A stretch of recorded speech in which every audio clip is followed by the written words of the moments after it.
How some carriers give you so little for your older busted phone you just end up living with it?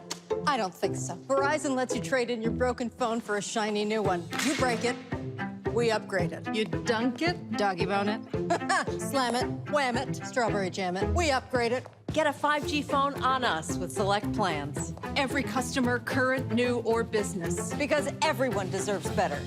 And with plans starting at just $35, better costs less than you think. It's Thursday, December 9th, 2021. I'm Reese Colbert, sitting in for Roland. And here's what's coming up on Roland Martin Unfiltered, streaming live on the Black Star Network. Because of a LA Times investigation, hundreds of Southern California criminal cases could be dismissed after more than a dozen police officers exchanged racist and homophobic text messages. Emotional testimony continues today in the manslaughter trial of the former Minnesota cop who killed Daunte Wright. The woman riding with Daunte Wright tells the jury what happened after Kim Porter shot him. We'll tell you why redistricting is postponing North Carolina's 2022 elections. North Carolina is also shelling out millions for the wrongful conviction of a black man, and an improper investigation of a murder in Massachusetts led to the release of another black man almost 30 years later. And Texas passes a critical race theory law that regulates how teachers can teach about slavery and race in the classroom. We'll talk to the founder of the Highland Project, a nonprofit organization working to close the racial wealth gap with Black women. Plus, we'll talk to a maternal wellness expert about Black Maternal Health Momnibus Act, which aims to keep women alive during and after giving birth. I'm so excited. We also have a very special guest tonight. You don't want to miss her, them. It's time to bring the funk on Roland Martin Unfiltered, streaming live on the Black Star Network. Let's go. He's got it. Whatever the miss, he's on it. Whatever it is, he's got the scoop, the fact, the find. And when it breaks, he's right on time and it's rolling. Best believe he's knowing. Putting it down from sports to news to politics. With entertainment just for kicks, he's rolling. It's on go, y'all. It's Roland Martin.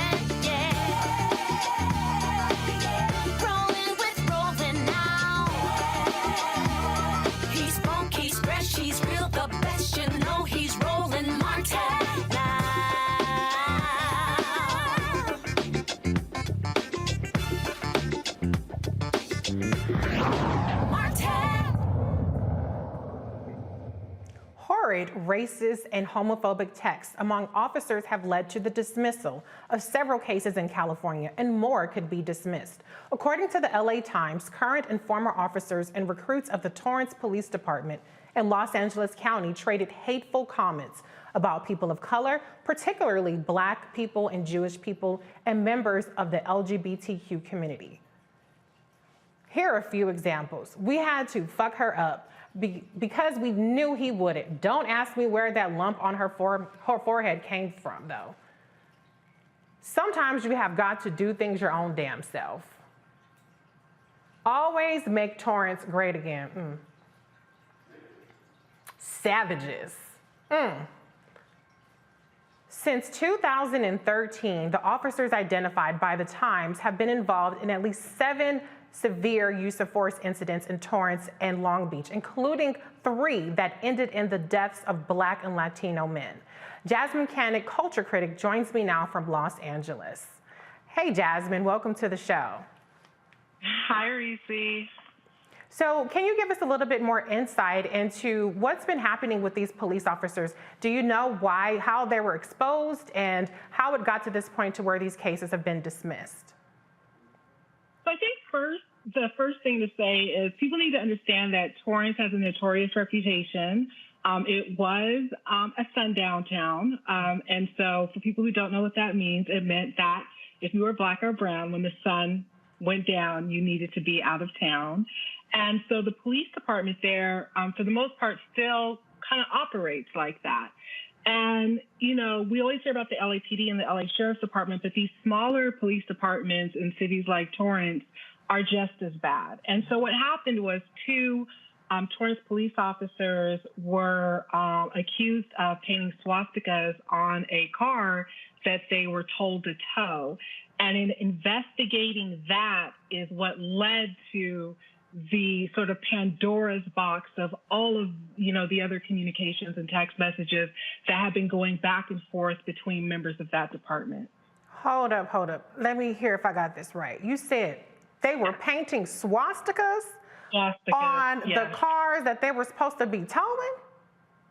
Yes. Okay. Yes. And so those allegations. And it is 2021.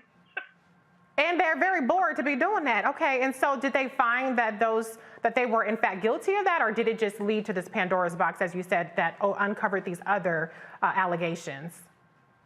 So that investigation, I believe, is still ongoing.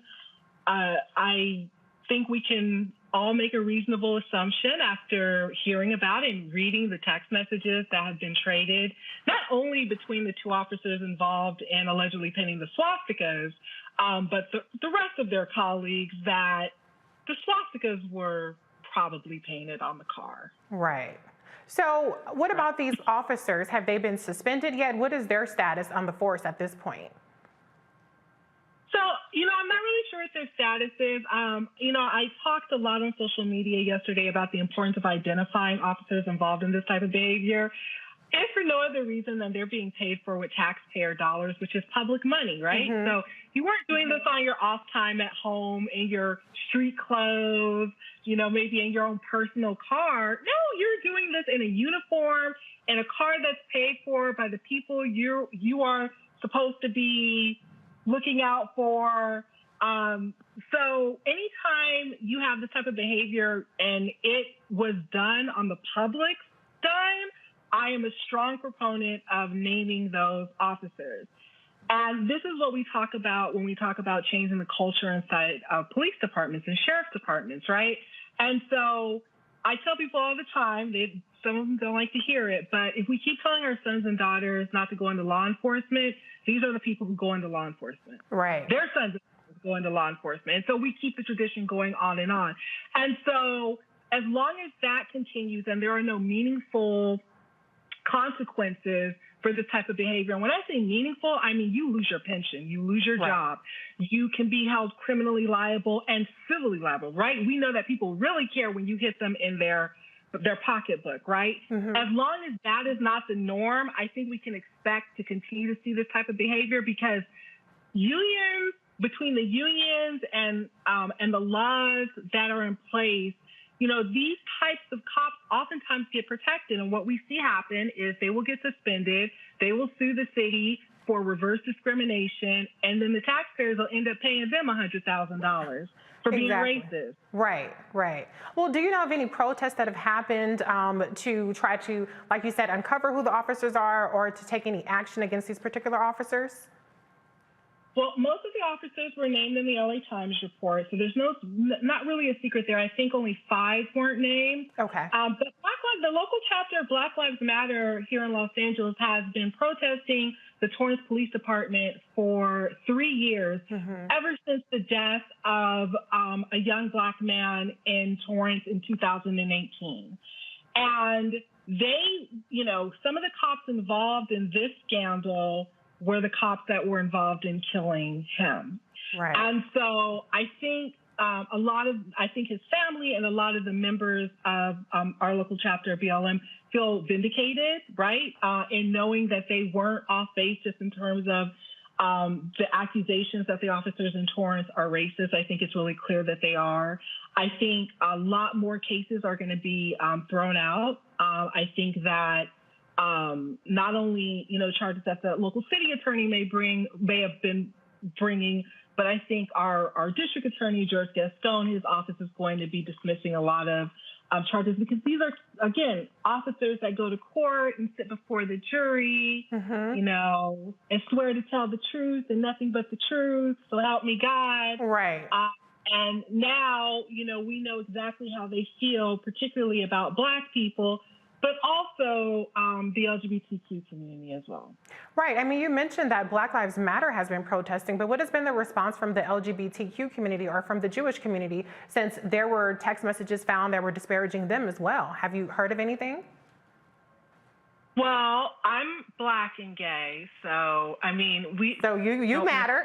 Separate. I mean, we don't always separate, but right. I think again, for the most part, most of these, you have to understand, most of these text messages and stuff were about Black people, the majority of them, right? Okay.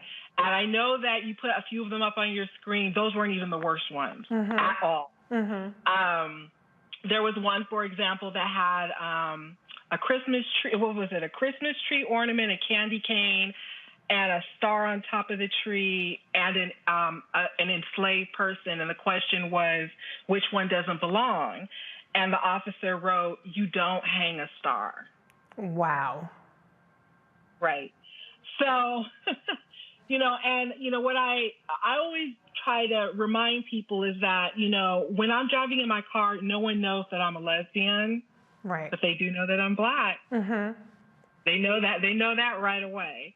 But I think what we're seeing, I just want to make it clear, what's happened in Torrance, what's going on in Torrance is not just a Torrance issue. We've had this issue in the LAPD. We've had this issue in our sheriff's department. We've had this issue in other police departments. This is a culture thing inside of our police departments within this country. This is not just a California or a Los Angeles thing. This is something that's been going on a long time. And I think what most of us are surprised about, not what was said, is just the fact that something is actually happening, that there's actually an investigation, that there actually may be some repercussions, some discipline, something serious where people may actually lose their jobs. I think that's more of the surprise that I have, more than knowing that they because this isn't new to many of us. Like, okay, yes. I mean, in some cases, they talk to us like that. So, right. Yeah. So, I mean, can you give us any insight into the potential cases that can be dismissed? I mean, what is the criteria? Are they going to be looking at reviewing cases from these particular officers, or is there something else that they're going to be using to determine which cases to review? So I'm not in the DA's office or the city attorney's office, but I have to imagine that these officers are going on the Brady list. I have to imagine that every arrest that they made that resulted in criminal charges being filed against particularly someone who was Black is going to be reexamined. And as we've already seen, cases have already been dismissed. And it'll be interesting to see if this also results in people who are maybe in jail or in prison, either, get their sentences reduced or get released altogether due to this. Okay. Well, thank you so much, Jasmine, for joining us and giving us insight into this LA Times and Torrance story. We will definitely have you back again with more developments. Thanks, Reese. Let's bring in the panel. All right, let's bring in the panel. We have joining us, as usual, Dr. Carr, Department of Afro-American Studies of Howard University, and Faraju Muhammad, radio and TV host. Hey guys, thanks for joining us tonight. And you guys like me in this host chair, what y'all think? You look fantastic. You are doing the thing, Reese. Well, thank you. Fantastic. Yes. Right.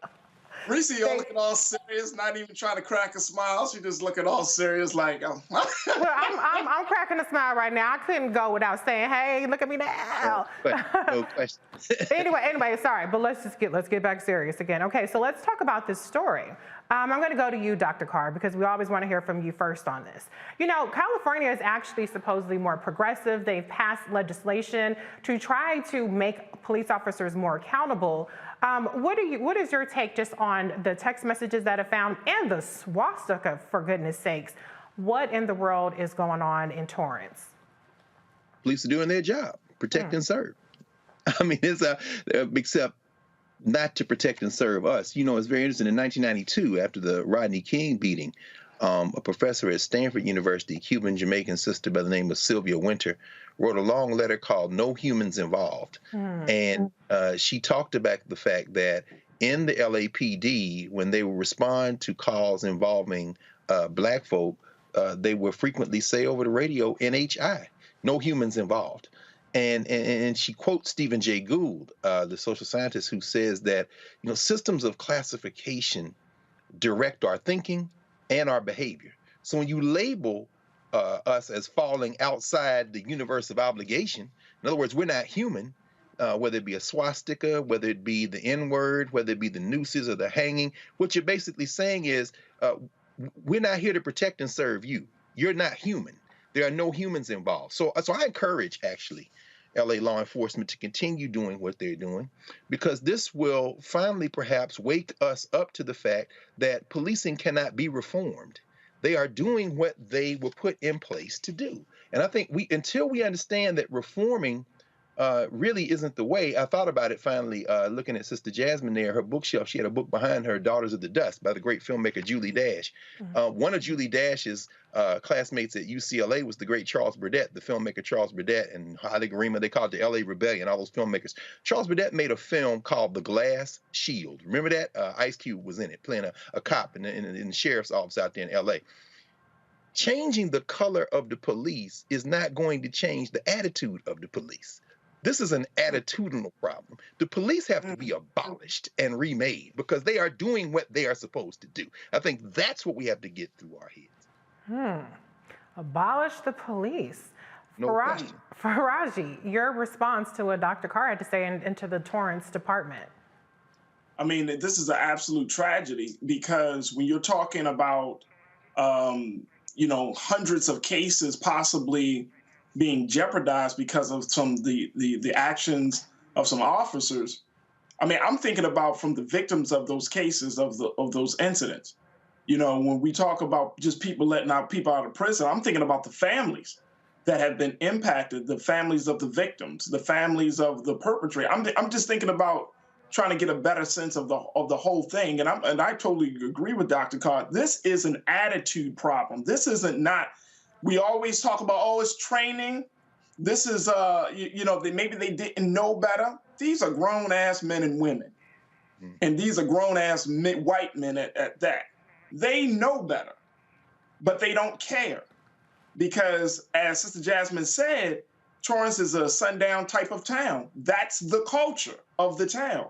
So if you want to look at how to change the attitude of the police department, you know what we should start doing? Instead of leaving it on the police department and hoping and wishing upon a star that things will change, we should change the attitude on how we deal with one another.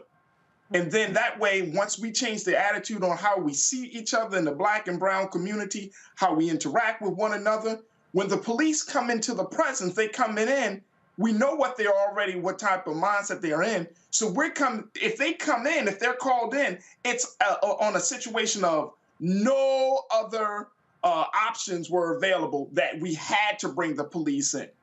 But just bringing them in, and a lot of these calls, if you look at calls, not just in California, but in Baltimore, wherever you are, calls are being made to the police like, I don't know, like you calling a pizza delivery company. You know what I'm saying? Right, like people are always calling the police in Black and brown communities.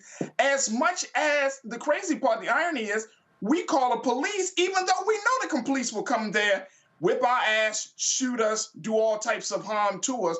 We still have a reliance on the police more on them than we do on changing our attitude and behavior within ourselves. Right, Faraji. I mean, some people do use the police as a personal concierge service, but the reality is that we do need the police to do what they're supposed to do, which is serve and protect. And that's why people are left with no choice sometimes to call the police. But the good news, at least if there is any good news in the story, is that the families or the people who have been victim to these discriminating police officers will have their cases reviewed. There's some breaking news that I want to bring you all in on.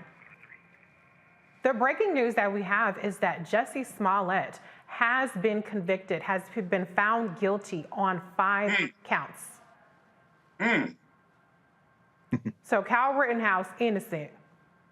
Jussie Smollett, guilty. Dang. Now, I understand, you know, it looked bad for Jussie. It definitely looked bad. However, the standard of proof is supposed to be beyond a reasonable doubt. And I don't know, I lived in Chicago for 5 years, 4 years, almost 5 years, and there were all kinds of murders and shootings that went completely unanswered. And so for me, I just feel a way about this black man being brought before a jury. I feel like it was excessive prosecutorial charges that were brought to him, and being convicted in an environment where we have white nationalists running rampant and getting away with murder, literally. I'm not saying that Jussie, if he is, you know, he's been convicted, but I'm not saying, you know, you just let black people do whatever, but all I'm saying is it just stings a little bit more when you see a person who has gunned down 3 people and murdered 2 of them, walk away. Now he's doing his press tour like he's some sort of celebrity. And yet a black man who maintains his innocence, by the way, has now been convicted guilty on 5 counts. Dr. Carr, your reaction to the Jussie Smollett verdict? I mean, I'll say it again, I'll keep saying it. This isn't a nation.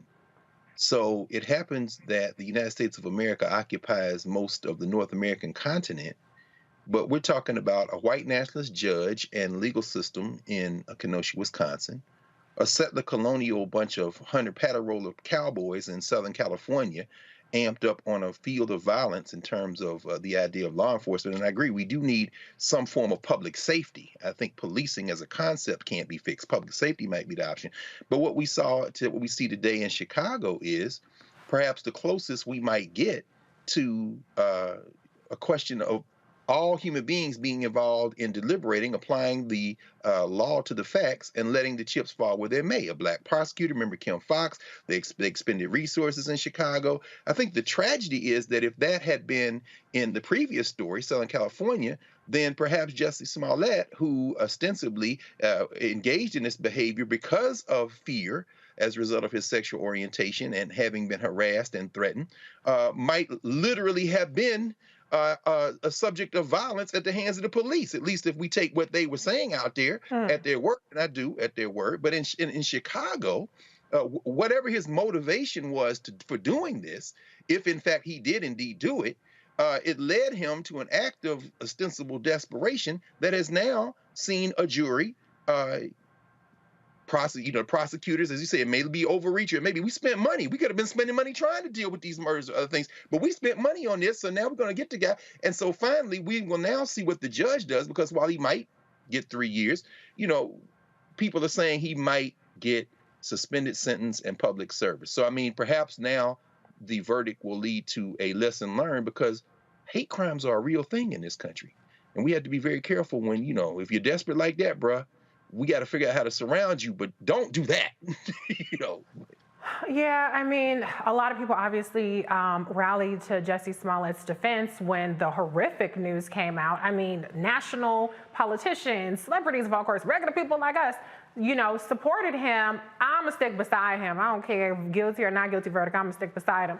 But the reality is, and you mentioned Kim Foxx, I mean, she was attacked relentlessly because she did not want to pursue charges. This was not a Kim Foxx decision to pursue these charges. In fact, they had actually worked out a deal to where, you know, there were no charges that were gonna be brought, and then they came back and decided to charge him anyway. So I definitely think that, you know, this could have been handled a different way, but they wanted to make an example out of him. Faraji, the jury deliberated for 9 hours over 2 days. As Dr. Carr said, he's potentially facing 3 years in prison. Does the punishment potentially fit the crime that he's been convicted of? This is a hard one. And here's the dilemma that I'm personally feeling in regards to this situation.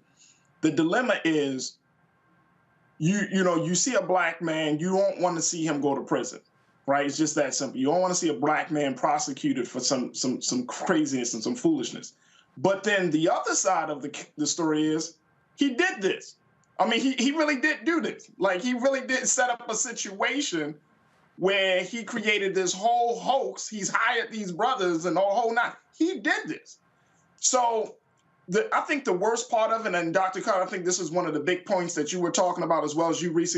I think the worst part of it is that it struck on so many levels in terms of the hate crime, him being black, him being gay, and I mean, it's just not something to play with. Even in 2019, when this incident happened, President Trump was still in office. Like, it just wasn't the right time. And I think it was absolutely selfish for him to take the extreme measure that he took to bring this whole thing together. And then you want public sympathy. And you want the people to rally around you. And it's like, bruh, and I might be wrong, Reese, in Dr. Carr, but I read that he did this because he was trying to get a pay raise. You know what I mean? Like, he felt like he wasn't being appreciated by Fox and Empire and all of that. And it's like that level of selfishness. Our people are already dealing with so many things right now. Black members of the LGBTQIA community, black folks in general, we're already dealing with so many things right now. The last thing we need is somebody to take something very, very serious like a hate crime and then create a showcase around it. So that way, the next person who has a legitimate crime being committed against them, how do we know that in Chicago, they might not say, oh, this could be a Jussie Smollett situation? Well, how do we don't know.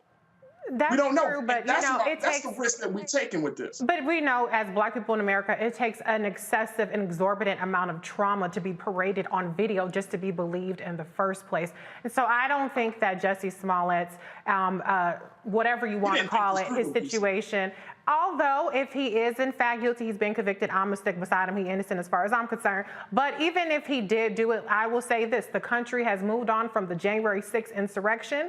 And that just happened in 2021. So I think that we can all move on from a 2019 incident that may or may not have been a hoax. But we have to go to a break. Still to come on Roland Martin Unfiltered, we go back into the courtroom for the trial of Kimberly Potter, the former Minnesota police officer who thought she was firing her taser when she killed Daunte Wright. Today, his girlfriend, who was in the car with him, tells the jury what she saw the day a traffic stop went wrong. We'll be right back after the break. This is the Roland Martin Unfiltered show on the Black Star Network. Stay with us.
Betty is saving big holiday shopping at Amazon. So now, she's free to become Bear Hug Betty. Settle in, kids. You'll be there a while. Ooh, where you going?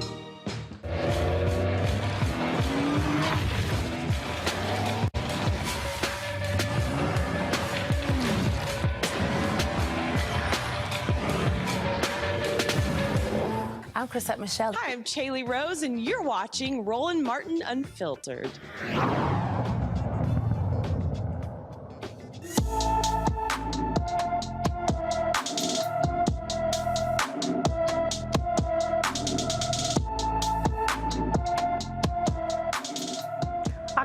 20th, 2021 was the last time Kiana Macon's family was in contact with her in LaPlace, Louisiana. The 47-year-old mother is 5 feet 6 inches tall, weighing about 220 pounds, with black hair in a short afro and brown eyes. She sometimes wears wigs. She has a scar on the back of her leg from a motorcycle accident. Kiana was known to drive a blue Ford Mustang. Her car was found in Kiln, Mississippi, about 85 miles east of LaPlace, Louisiana. Anyone with information on Kiana Macon's whereabouts should call St. John the Baptist Parish, Louisiana's Sheriff's Office at 985-359-8763. More compelling testimony today in the Kimberly Potter murder trial. The jury heard from several witnesses, but the most compelling of the day, a first-hand account from the witness who was in the car with Daunte Wright at the time of the shooting, Wright's girlfriend, Elena Albrecht Payton. I just remember hearing just the boom, the bang of the gun, and then I remember just looking up and seeing another white car just coming directly towards us. I remember lifting up my head real quick and just boom, and I can't tell if it was before or after, but I just remember trying to just get him up. I was the only one who had everybody there. I was trying to help him. And I was trying to push on his chest and call his name. And he wasn't answering me. He was just gasping. Just take breaths of air. So and I just remember being walked out of a car. As I was driving westbound, I was probably a block and a half away when I observed, I could see the flashing lights of Officer Lucky's squad car. I observed a white Buick take off from that traffic stop at a high rate of speed. It crossed the eastbound lane onto the westbound lane, essentially coming directly head-on at me, and it collided with a vehicle in front of me, sir. And could you give the cross streets of where you saw that collision take place? Approximately 63rd and Catherine Drive, sir. Was that a startling observation for you at that time? Yes, sir. What did you do when you saw that crash? I immediately got on the radio. I notified the dispatcher that I had a PI accident or a personal injury accident stemming from a flee from the traffic stop. I asked for an ambulance to come immediately to the area.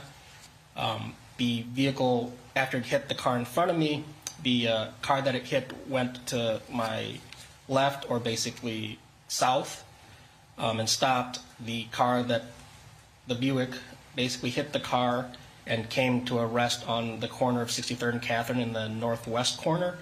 It had heavy front end damage. It was heavily tinted. Because it was a fleeing vehicle from a traffic stop and it was a felony crime, I took my handgun out and pointed it at the vehicle. I ordered everyone in the vehicle to put their hands up, even though I couldn't see.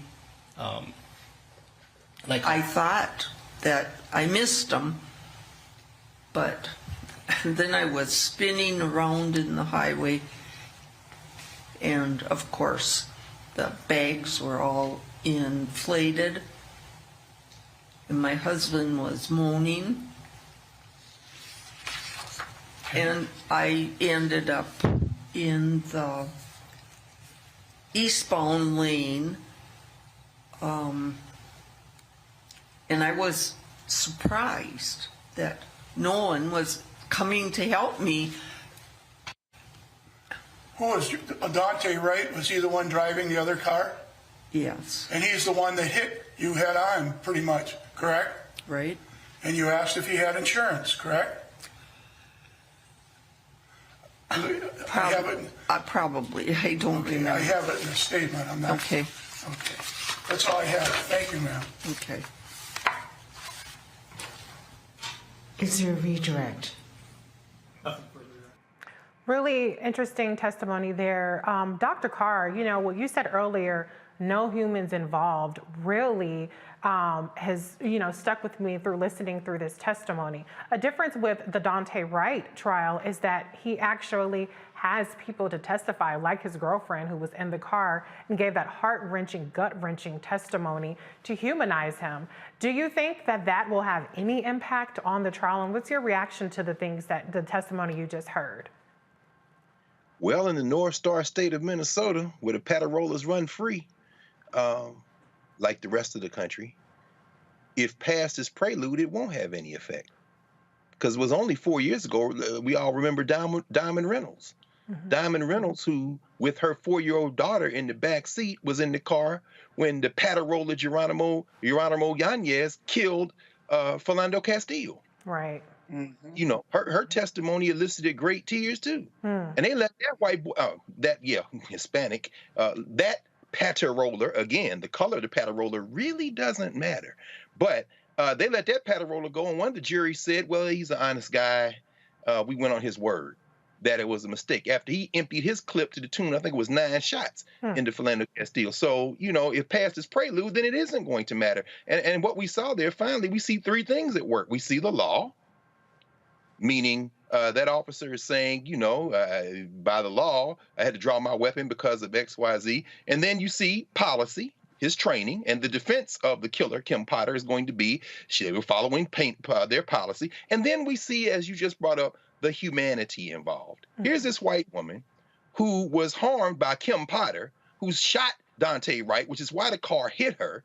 And she says, I was wondering when anyone was coming to see about me. At that time, the police hadn't even radioed in that this white killer had shot this man. But there's only one human. Well, there are actually 2 humans involved, this lady and her husband. But ain't nobody else there human. So no, I don't expect that she'll be convicted if the jury gives her the human benefit of the doubt, also known in the law as the reasonableness standard. What would a reasonable person do? Did she follow her training? What was the law? And, you know, we may be seeing that Kim, the killer, will walk and join the rest of her pateroller family. Ooh. Faraji, your reaction? You know, as much as that emotional testimony, T, was heart-wrenching and just like a gut punch, you know, I'm going to stay optimistic, Reese. I'm going to say that this will lead to a situation where we may see a conviction from Kim Potter. The only reason is because I fall on the fact that she's been a member of this force for many years, and that the whole pulling the taser situation, not knowing where your taser is on your belt that you have worn day in and day out, and then, you know, being surprised and, I shot him and all of that. I mean, that's just baloney to me. That's just baloney to me. And you know, I think they're gonna make her an example out of her, because this case is so high profile. This case is up there with the other cases that we've often talked about. So I think that for it's not going to be. I think that they're going to have a strong case against her, because she should have known better. Her judgment should have been better. And more importantly, she should have known where the damn taser was on her belt. Absolutely. 2 different perspectives, Dr. Carr, on brand, on par with what we expect. And Faraji, a surprising amount of optimism there. But the reality I'm going to stay optimistic on this. Well, I want to believe, Reese. I want to believe that somewhere justice is going to prevail. To quote that juror, when Geronimo Yanez killed Philando Castillo, he's an honest guy. We went on his word. Pay attention to them white tears coming out the face of Kim Potter when she said, I made a mistake. The jury. Watch the jury. We will stay tuned for this important story. But moving on to the next story, in North Carolina, a jury awards a man $6 million after being wrongfully imprisoned for 23 years. Daryl Howard was convicted of the killing of a mother and daughter in 1991, but new DNA evidence suggested that he wasn't responsible. Howard was released in 2016. In Massachusetts, James Lucien spent 27 years in prison for what the court is calling a wrongful murder and armed robbery conviction. Lucien was serving a life sentence in connection to the 1994 fatal shooting, but new evidence found the police conducted an improper investigation leading to Lucien's release. Dr. Carr, we have this discussion every week. Every week we are talking about Black men wrongfully convicted, overzealous prosecutions. What is your reaction to these two stories? Well, I mean, as you always say, Reese, you remind us, and we're constantly reminded in this space, that we must be involved in organizing and using every tool to try to prevent these kind of things. If they hadn't organized and elected a different district attorney in Los Angeles, then we wouldn't see this investigation into these convictions in Southern California. And here, in this instance, you've got prosecutors who are willing to go in and re-examine this case. Now, these cases. Now, in North Carolina, 23 years. In Massachusetts, 27 years, as you say. They gave the man a $6 million settlement in North Carolina. He says that's not enough. Of course, it's not enough. But here's the thing. At the end of the day, we are faced with this problem. The police are invisible. In other words, they have the protection of the benefit of the doubt. So in the Massachusetts case, when the family says, we don't want him to be released because we're seeking justice, hold on. As the guy said, you shouldn't be mad at this man. You should be mad at the police. But even when the police aren't making mistakes, there are Black women and Black men who are in prison, and not just Black women and Black men, but this is a Black show. We're talking about our people first, right, who are incarcerated because the police are hunting. They are not agents of justice. They are not agents of equity or equal justice under the law. They are an armed force that has one job and one job only: to protect those who deserve protection in this society, and we fall outside of that definition. So they do whatever the hell they want to do. And rather than let somebody in jail, this family said keep him in jail even if he didn't do it. That is the assumption. Is the real criminals in this, the patter rollers, the police, even when they quote unquote make a mistake, they are still not displaced as the authority. And until we deal with that, then we're just going to keep counting. It's death watch studies at this point. Right, Dr. Carr. Faraji, earlier Jasmine mentioned the Innocence Project, and Dr. Carr just mentioned how prosecutors are the ones who are taking a second look at these cases. We know that the Innocence Project takes on a small fraction of the cases that come their way. Do you think that we should be pushing more? I mean, we talk a lot about different criminal justice legislation, but do you think we should be pushing more for prosecutors to take this as part of their portfolio across the country? Absolutely. I mean, absolutely. Prosecutors, and it's like here in Baltimore, prosecutors are, they're voted by the people. And our prosecutor, Marilyn Mosby, state's attorney, Marilyn Mosby, she's always, since she got into office, she's been under fire for a lot of different things, right? But the point is that they are voted into office by the people. And I think one of the big successes for her, for example, and when you're talking about prosecutors, is being able to connect to the people and to speak their language, and most importantly, to stand on those cases that often we don't hear prosecutors about. Prosecutors make a world of difference when you're talking about these police brutality cases, when you're talking about wrongful conviction cases. They make a world of difference. We don't. And look, I know we have some enlightened, brilliant, folks that watch this show. They tune in, they're checking in on our YouTube and our Facebook page and everything. But they know that that prosecutors, they will either, they will win, they will create a situation for us to win or for us to lose. Prosecutors are so powerful. I think, Dr. Carr, you can agree with me on this. Prosecutors are so powerful, they can take us forward in history or set us back. That's how serious the prosecution is. So when you have groups like the Innocence Project, where they are already organized, they have the infrastructure, they got the network, they got the resources, you know what pushes them over the edge, which gives them they become a tipping point? It's us, the people. Right. And when the people are not informed, when the people are not educated, when the people are not in a place to see beyond themselves, then we're going to constantly have these problems. The fact that we're having police problems, the fact that we have wrongful conviction problems, is that's a reflection of where we see ourselves, that we don't see another Black man who is suffering and languishing inside of a jail for 23 years. We don't see him to be important. Or we don't see a Black woman who's pulled over by the police and she's suffering because she can't pay for, qualified defense attorney. We don't see that as important. Again, this goes back to us, because I'm personally tired of always expecting the system to change when we have really no power over the system. What we have power over, my grandmother, my mother, my father have always thought, you got power over your own actions. You got power over your own behavior. And at this point, I think we need to shift that paradigm from looking at the system to looking at the people, because the system comes out of the mind of men and women. Powerful words and advice there, Faraji.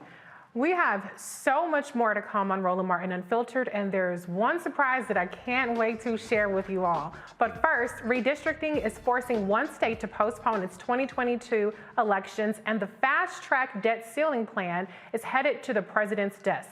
And later, we're taking a look at maternal and infant mortality. Roland Martin Unfiltered will be right back after this break. You're watching the Black Star Network.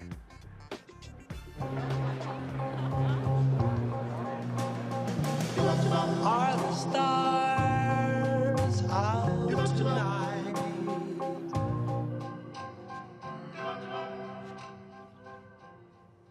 Alexa, play our favorite song again. Okay.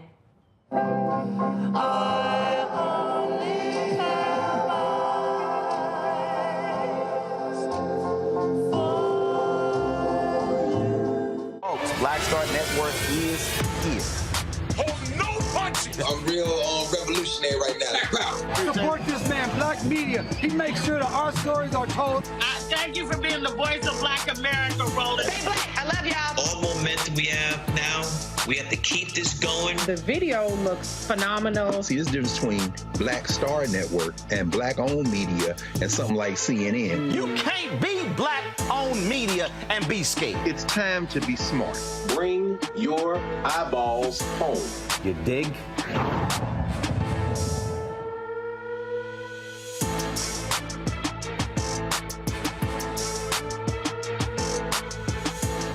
Yo, it's your man Deion Cole from Blackish, and you're watching Roland Martin Unfiltered. Stay woke.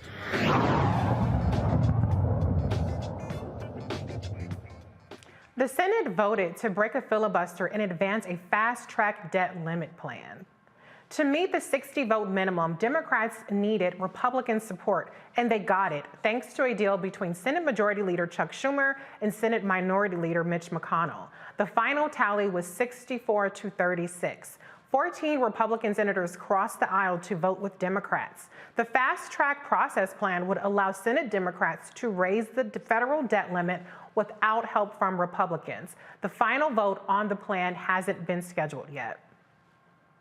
A federal judge denies the state of Georgia's motion to dismiss a voting rights lawsuit as hundreds of protesters participate in the Across the Nation rally around the U.S. Today, civil rights groups and activists demonstrated action in several states, including California, New York, Virginia, and Georgia. Several events featured marches for and a funeral for the U.S. democracy in New York. This comes as President Joe Biden hosts his Global Democracy Summit. But organizers say we can't promote democracy abroad if we can't maintain it here in the country. The North Carolina Supreme Court moved state primary elections from March 2022 to May 2022 because of political redistricting map lawsuits. The lawsuits are challenging the congressional and state legislator maps that favor Republicans. After the 2020 census, an additional congressional seat was added. Republicans have an advantage in 9 of the 14 seats.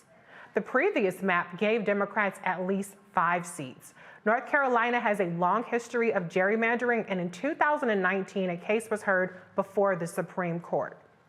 And we bring in the panel. Dr. Carr, I'm very interested to hear your take, in particular, about this fast track debt ceiling vote, because essentially what it is, it's a workaround the all-powerful, encompassing filibuster, the Jim Crow filibuster. What is your take on Mitch McConnell striking a deal to raise the debt ceiling with 50 votes, which is essentially a filibuster carve-out? Well, it does no good to be a white nationalist if you don't have a country to be a white nationalist in. And at this moment in world history, with the geopolitics that are playing their way, the right wing rising in Europe, particularly places like Poland and France, with the transition of power in Germany, with China continuing to expand, even as it is kind of paring back some of its ambition. The last thing the United States wants to do is run broke on the second week of December. So Mitch McConnell, a good nationalist, understands that this, I think, has less to do with domestic issues than foreign issues. And so kicking this can down the road, and the deal that they struck allows two things to happen. Number one, it allows them to get perhaps to the midterm elections in November, where the White Nationalist Party, through redistricting and voter suppression, hopes to take the federal legislature. And the other thing it allows to do is to blame the Democrats for the debt, which is why they will be now allowed to do this on their own. So there's really no loss in this. I mean, McConnell understands if the country goes broke, 2 weeks into December, this is not going to play well in terms of the United States continuing shrinking status in the world. Right. Right. I mean, that's a great point. I mean, politically speaking, even though the Republicans have run up the debt with that Trump tax scam, it's always easier to blame the Democrats for debt because people have the notion that Democrats are tax and spend liberals, for instance. Faraji, though, do you think, though, that this does open up the door for further pressure, like the rallies that we've seen across the country today, towards the Democrats to actually at least do a filibuster carve-out for voting rights legislation? Oh, yeah, no doubt at all. And look, let's just keep it real, Reese and Dr. Carr. The fact remains that Black folks are tired of Democrats. I mean, let's just look at it. If Black folks are tired of the Democratic Party, if you were to go in, check into any of our, Facebook, YouTube, and just look at the comments, people are really upset.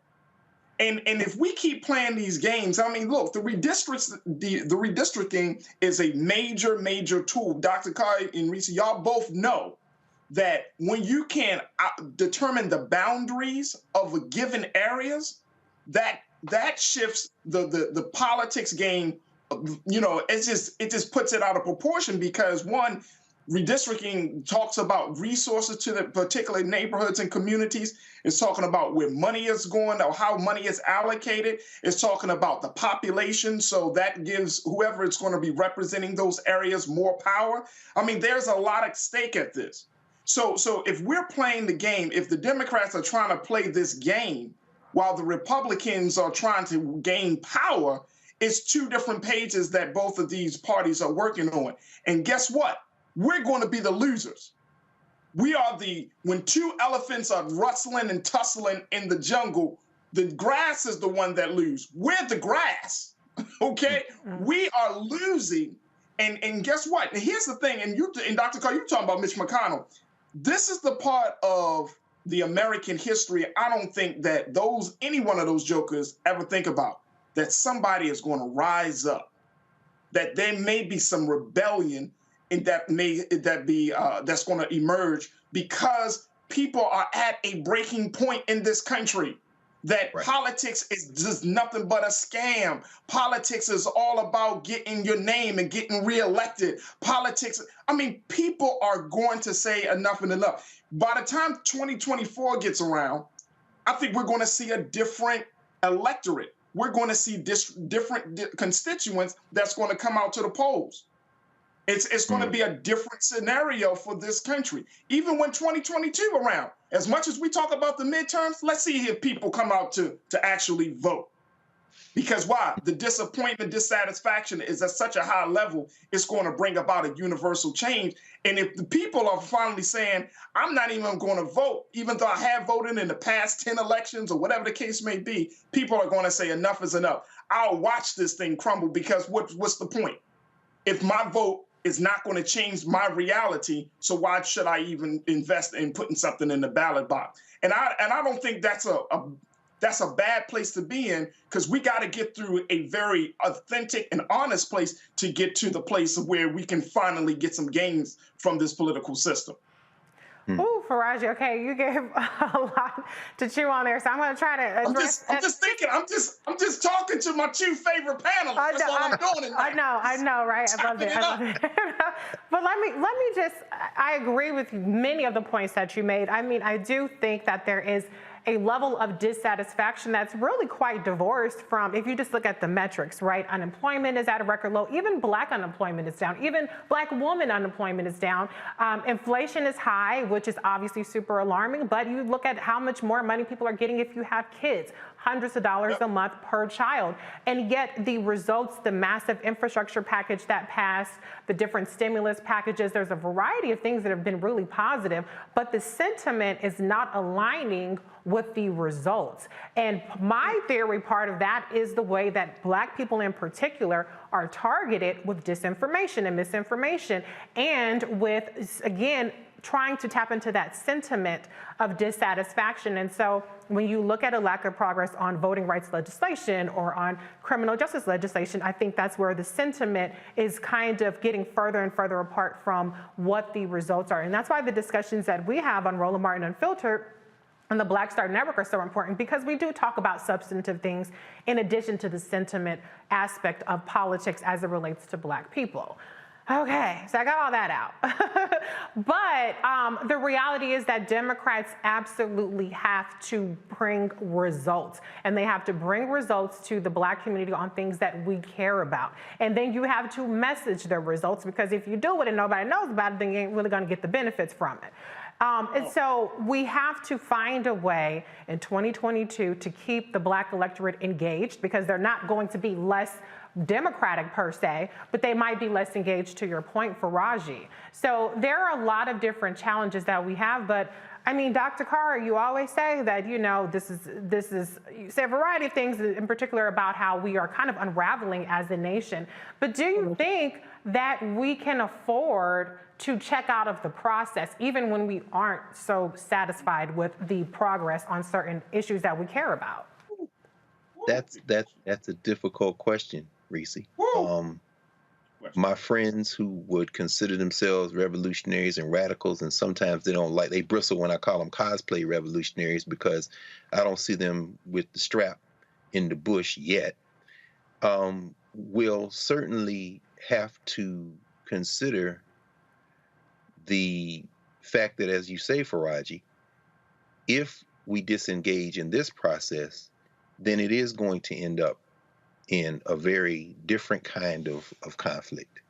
As I say, we can never underestimate the stupidity of the American people who live in this country. You can't. The disinformation you talk about is absolutely real. It is weaponized ignorance. And what we have is two issues involved. We have intrastate battles and we have interstate battles, federalism. The intrastate battles that you talked about today with this North Carolina gerrymander case, I mean, and you mentioned the Rucho versus Common Cause case from 2019, where the Supreme Court, looking at Wisconsin in particular, says, you know, partisan gerrymandering claims present political questions beyond the reach of the federal court. Well, you know, John Roberts, a good white nationalist, now having been joined by several other white nationalists, are more than willing to wreck whatever very fragile federal framework there is on the myth that somehow people are just going to, as you say, Faraji, keep going along with it. And what he has overestimated, Mr. Roberts, with whom I share nothing, absolutely nothing except citizenship, which is a political status, not a cultural status. What Mr. Roberts doesn't seem to understand, and he's shown his ass in just about every case involving having to have some sense of what it means to have national identity, whether it be the voting rights case, whether it be adoptive couple versus baby girl, with the Native American case, the Indian Child Welfare Act. What John Roberts doesn't understand is this is not a nation. And so the intra-state issue of gerrymandering, that they are willing to say, well, this is political gerrymandering, but it has racial impact. Yes, no, but it's political parties. Okay, look the other way. all you are doing is creating a situation where this country is going to unravel on the interstate issue, the federalism issue. You can't have states' rights within a state and say that California, in a story you about to cover, can't say in the state of California, you can terminate a pregnancy. You can't reach into California from Texas and stop them. And what they don't understand is that this country has been on the brink of fracture since it was created. People say, well, it only happened during the Civil War. You better start paying a lot more attention, because this is going to be worse than the Civil War. Because this time there will be no federal mechanism to intervene, and there won't be 200,000 black men and all those black women like Harriet Ross Tubman to come save y'all asses. Because when it breaks this time, the white nationalists are going to be in charge of the federal legislature. And this time, you're going to have something. You want to get your strap now? In Maryland, in California, in New York State. And yeah, because guess what?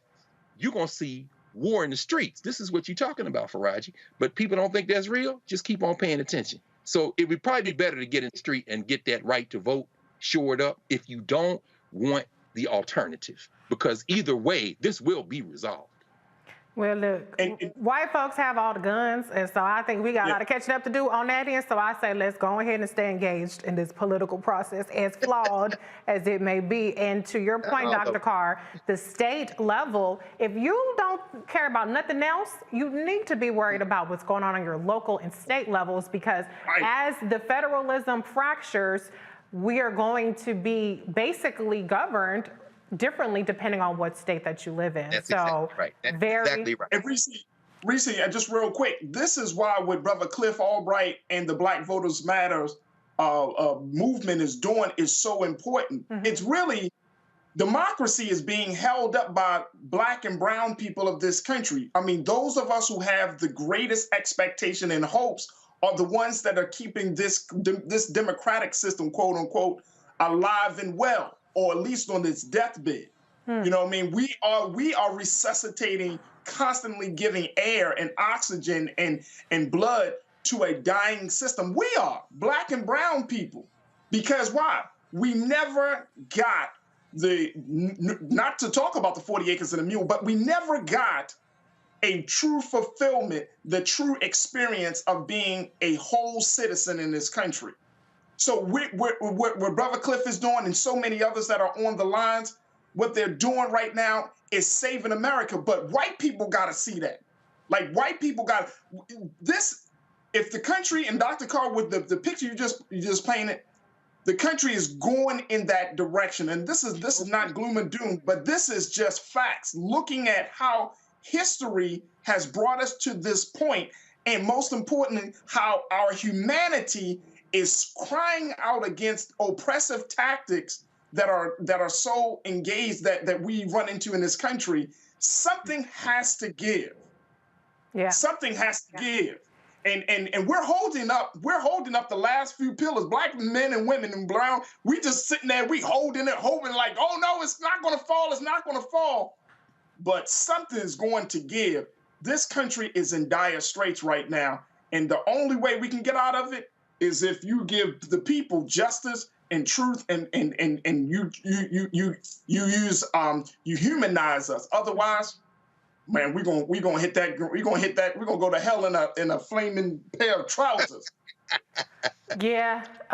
Where did the optimism go, Rashi? I mean, I'm just saying, I'm optimistic. But you're just telling us, you're just giving us the warning. I get it. Optimism with a little bit of warning on the side. I'm optimistic. I got you. But see, guess what? It comes down to us as the people. Yeah, we have to be realistic. We have to be realistic. And the reality... He told you everything, Reese. Hey, Faraji, what's the shock of the hour? But anyway, anybody know what I'm talking about? You know the shock of the hour, bro. All of a sudden, Muhammad said it's gonna be the shock of the hour, brother. But anyway, Okay. We gotta go to a break, but we're gonna end this segment with a little bit of optimism. Okay, a little bit of optimism. All right. So we're gonna be right back. Roland Martin Unfiltered on the Black Star Network.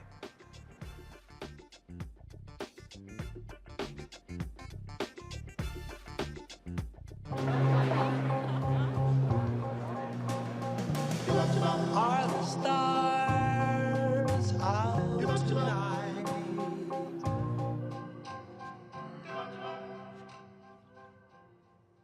Alexa, play our favorite song again. Okay.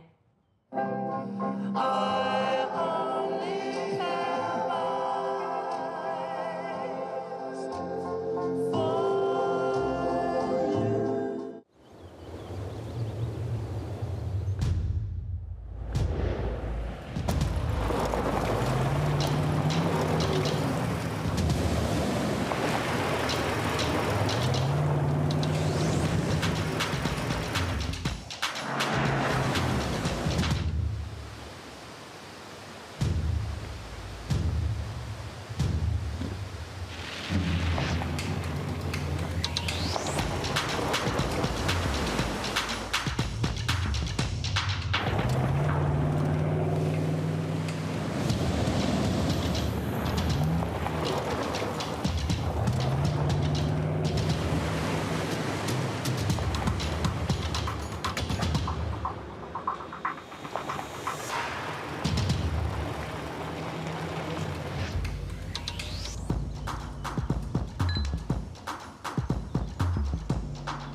Maureen is saving big holiday shopping at Amazon, so now she's free to become Maureen the Merrier.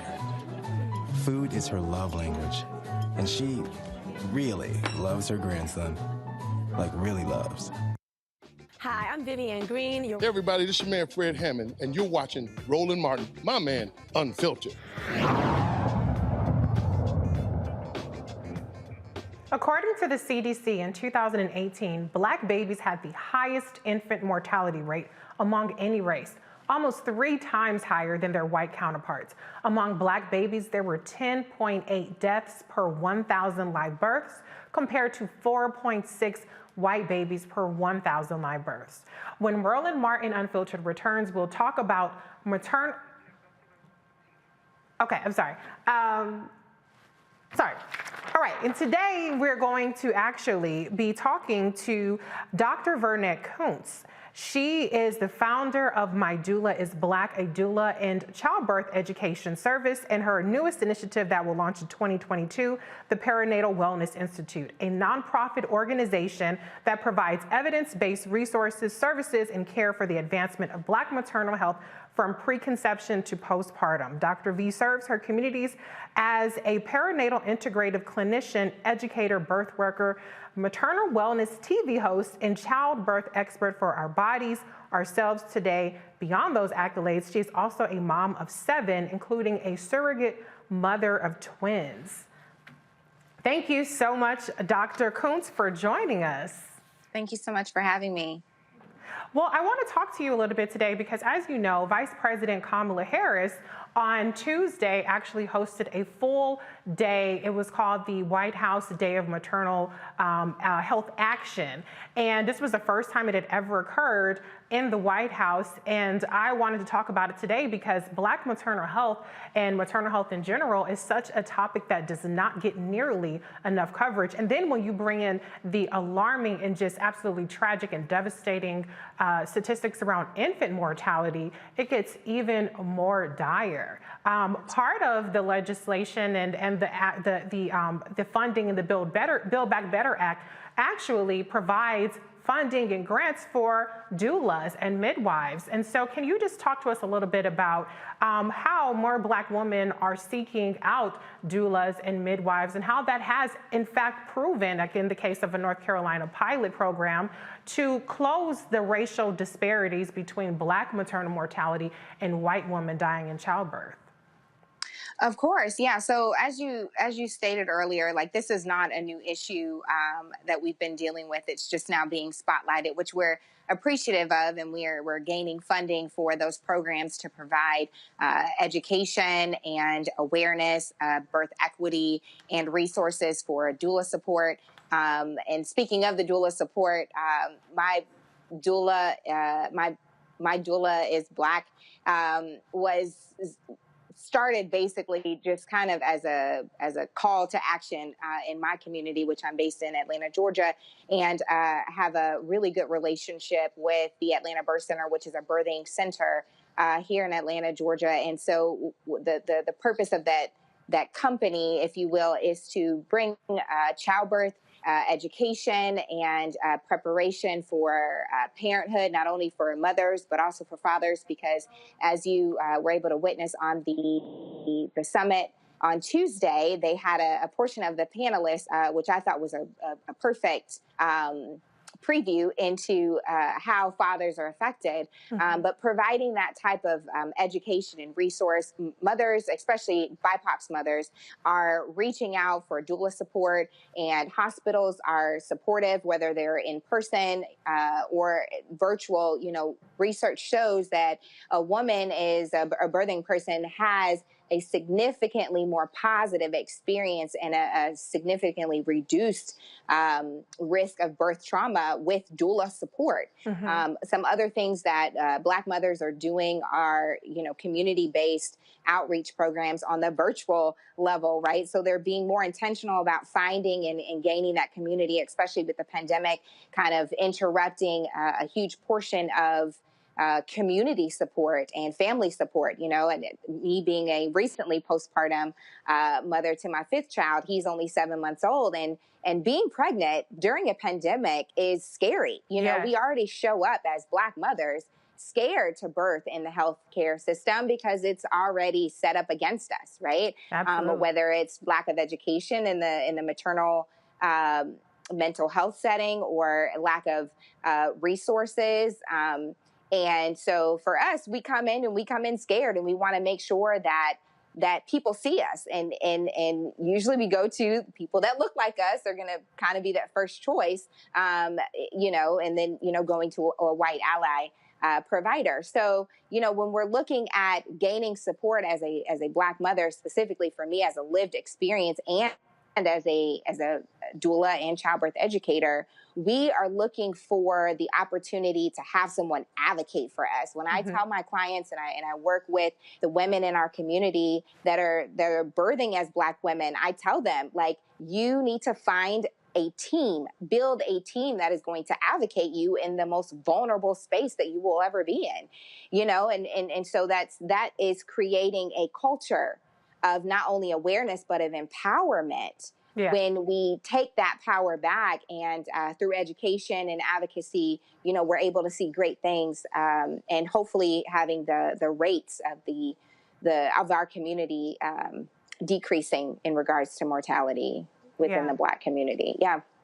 Absolutely. I actually participated in a Black Maternal Mortality or Black Maternal Health Week virtual program with Vice President Kamala Harris, then Senator Kamala Harris last year, and she mentioned the exact thing that you just did about empowering yourself and advocating for yourself, that how important that is, particularly as a Black woman, when we see that the Black maternal mortality rate is 3 times that of our white counterparts, and a large part of it, I mean, it's strictly because of race. It's not about lack of health care insurance, it's about race. I mean, a college-educated Black woman has a higher mortality rate or maternal mortality rate than a non-high school or than just a high school graduate white woman. So it's not, if people just think that this is a socioeconomic issue, it's not, it's a racial issue. But I did want to bring up one point, because I hate to talk about internet drama and stupid things that go viral on Twitter. But, you know, a couple weeks ago, there was a video of a doula who was providing overnight support for a new mother. I am a new mother as well. I have an 8-month-old, and I'm very fortunate that I have an amazing tribe, my husband, my mother-in-law, my mother, who was there to really provide support for me during that time in our baby. But I feel like the perception that people tend to have of postpartum mothers is that they're supposed to be just exhausted, and they're supposed to be laboring nonstop and only tending to the baby. And people were objecting to the fact that she was getting sleep, and that, you know, the doula was actually, you know, feeding her with the bottle and things like that. So can you just talk about, number one, the unrealistic and actually detrimental expectations people have of new mothers, as well as what a doula can do to help alleviate some of that burden that new mothers have to carry?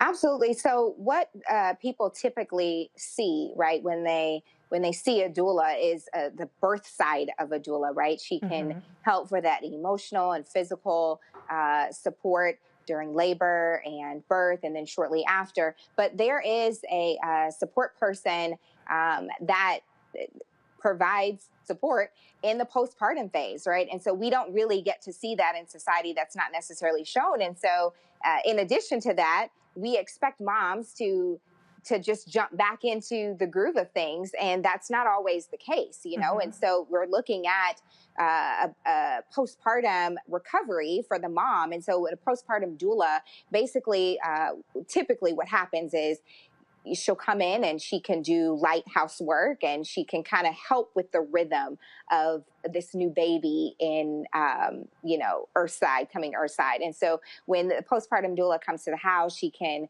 cook meals, she can, clean, but she can also care to the mom as well. So even though that video that you're referring to is, allowing the mom to sleep, which she needs, right? Sleep deprivation actually is one of the risk factors for perinatal mood and anxiety disorders, which is a whole nother topic that is not talked about. And so for several reasons, but, to stay on topic and to answer the question directly, postpartum support and through a doula coming to the house can look like bathing the mom, mothering the mother in the postpartum. And when you're looking at a season where we're in a pandemic, everyone doesn't have that community support. Like, I think that it's such a great thing to highlight the fact that a postpartum doula can come in and create those resources. And also, typically postpartum doulas are educated in different natural herbs that can help to regulate mom's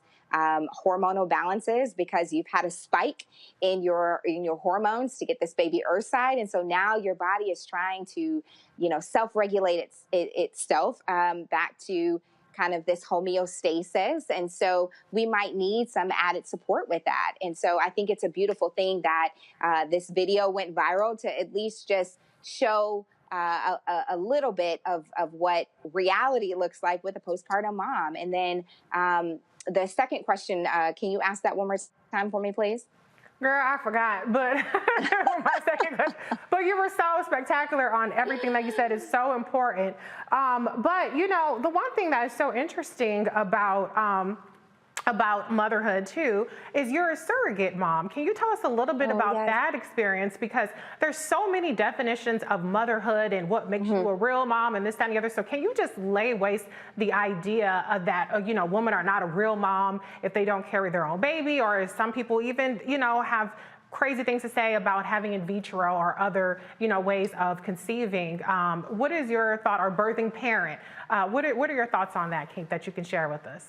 Yeah, absolutely. So like you shared with everyone, I am a surrogate. I'm a gestational surrogate mother, which means that I carried the embryo. So the egg and the sperm were already connected through science. And then on day 5, they did a transfer with me. And so I was able to carry boy-girl twins to 39 weeks, which is, typically twins or multiples are born premature around 34, 35 weeks. And these babies just found a home and didn't want to come earthside. And so, even though I birthed in the hospital setting, in the OR, because it is considered a high risk pregnancy, I was able to have a provider and my doula and my birth provider all in the room to capture this moment. And I was able to deliver vaginally.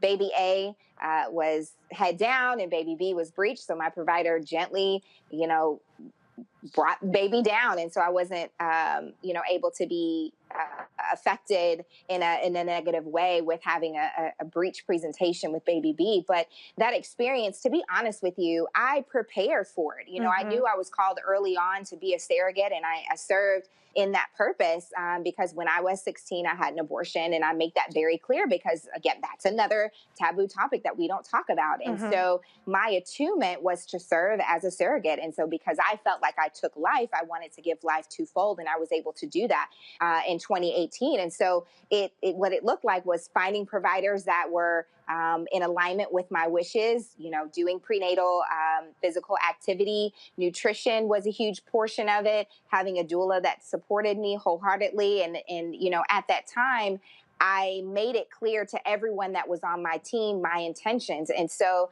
to have, 3 years with these beautiful souls now, Earthside, I'm still very much involved in even taking it to another level. The parents actually added me to their birth certificate, even though I don't have parental rights. And so I'm fine. That was part of the conversation. That's nothing new or abnormal. But the beautiful part of this whole journey was that I was able to share my story and share it in such a positive way, because you're right. Real motherhood is this kind of stigma for women who don't naturally birth their own babies. And that's not always the case of motherhood. You have, step parents, you have adoptive parents, you have foster parents, you have surrogate parents, you have so many ways of becoming a mother that there's not this linear way of incorporating motherhood into your life. And so that journey definitely is one that is more than memorable. And I think it's a testament to the ability to have such a positive experience in creating life for another family. Wow, thank you. That is so amazing that you did that. And I was actually curious too, because you said you had a doula. Oh, that was going to be my question, but you answered it. Oh, yeah. Dr. Carr actually has a question. Dr. Carr, your question for Dr. Kuntz. Yes. I just listen to this, and so I know several doulas, and just the amount of respect I have for the craft of doula, particularly as an African person, knowing that this is, I suspect we're getting closer to the way that we did things for a very long time before we so rudely interrupted. So, Sister Kuntz, I want to ask you, I was looking at the Black Doulas website, and I was intrigued by this notion of full spectrum doulas. And I think you kind of touched on it a little bit when you started talking about, terminating pregnancies, but miscarriage, fertility, sex. I mean, the doula conceptual universe, how big is it? I mean, when you say full spectrum doula, what does that mean? So full spectrum doula means you work in different arenas, right? So when you talk about women's health, really, if we want to go all the way back, we are teaching our female bodies, our growing bodies, even when we start our menstrual cycles, to hate the symptoms and disconnect from menstrual cycles. And to be honest with you, when we bleed, that is creating a natural cleansing environment, a healthy environment for there to be future life grown in that space. So to answer your question, full doula spectrum means working with maybe a mom that has fertility issues. Maybe she needs to detox first and gain some nutritional consult and other modalities that will help provide a more safe space and less hostile space for her womb. We're living in just this flight or fight mentality and lifestyle where we're always go, go, go. And so when you're working with women that are trying to get pregnant, sometimes they don't know the tools that will help their womb to be a more safe space. So you're looking at fertility doula, you're looking at a sex doula. So that's not only just the physical act of sex, but you're looking at intimacy and how that connects to your mind and your body. You have grievance doulas where you're looking at loss, right? So loss either within your womb, or there's several women that don't even talk about having miscarriages. How many lives have been lost within your womb, and how are you carrying that in your womb, right? And then we go into birth doula and postpartum doula, right? So the birth doula is typically like the flashing lights, but that's the full spectrum. You're looking at fertility and sex doula and a bereavement doula, or grief and loss doula, birth doula, and finally postpartum doula. So you got a lot to work with. Thank you, Reese, and thanks, Doc. Respect.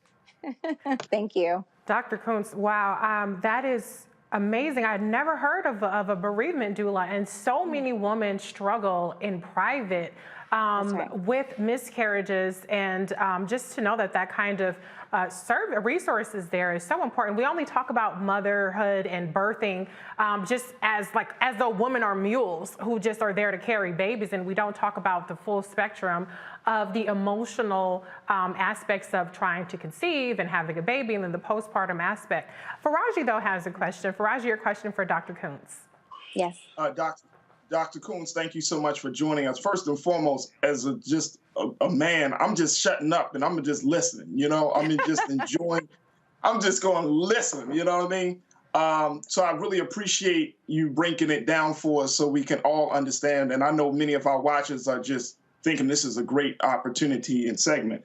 But I do have a question in regards to maternal health, because we do know that Black women are oftentimes given so many wrong diagnosis when they get into the doctor's office, right? When they are pregnant.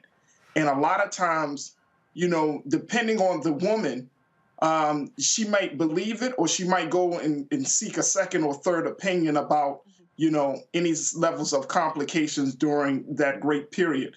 I'm wondering how much of that has played a role in the infant mortality conversation. Is there a way that Black women and Latina sisters, can they get better care from doctors? Can they get better advice from doctors to make sure that they are, you know, going through the great process of being pregnant properly, instead of getting all of these wrong answers, which is going to create, you know, stress, confusion, pain, and hurt, and all of those things.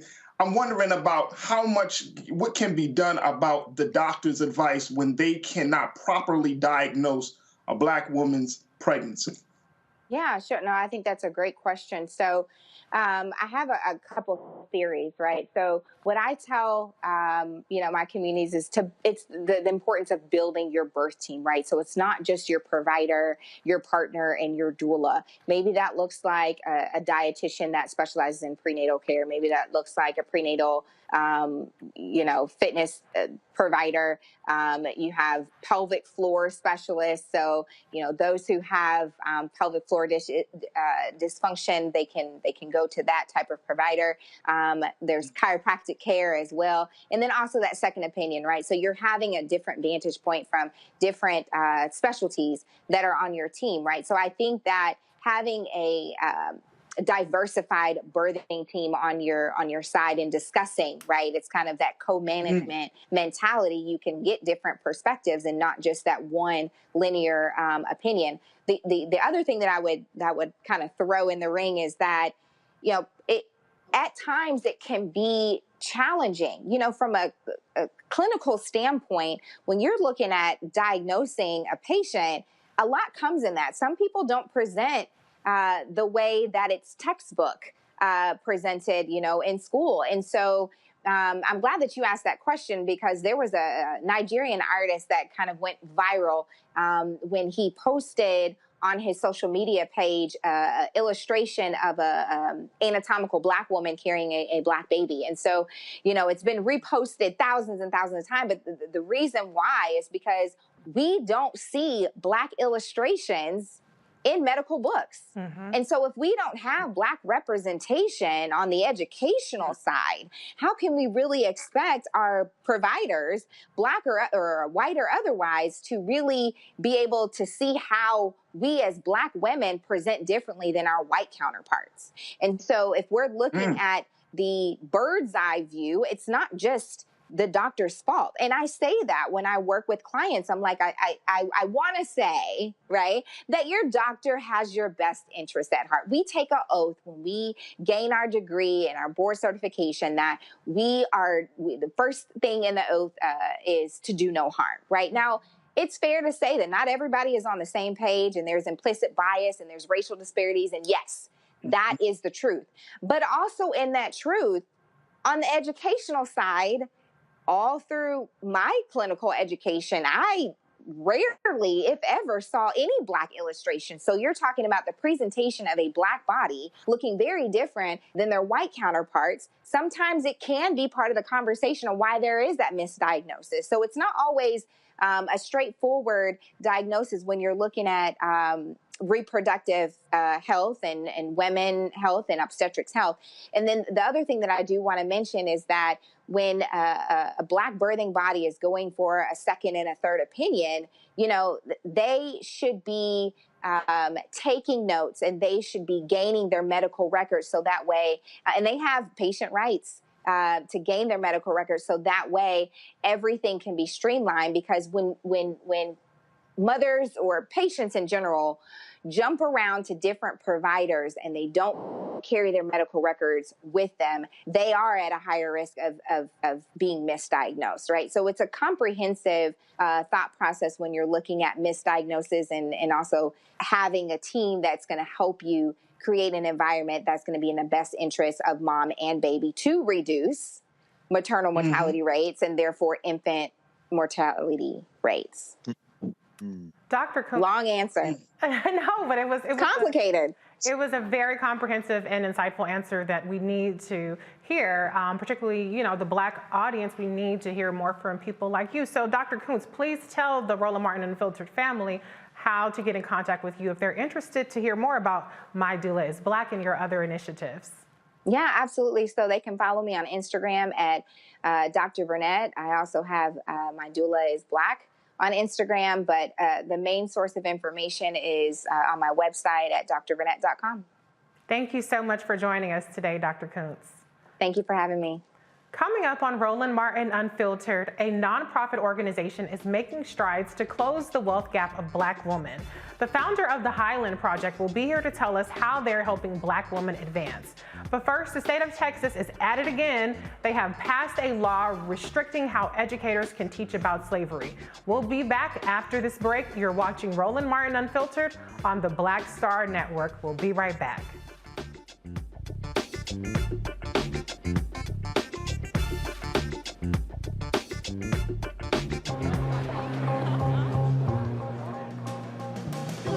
Are the stars out tonight?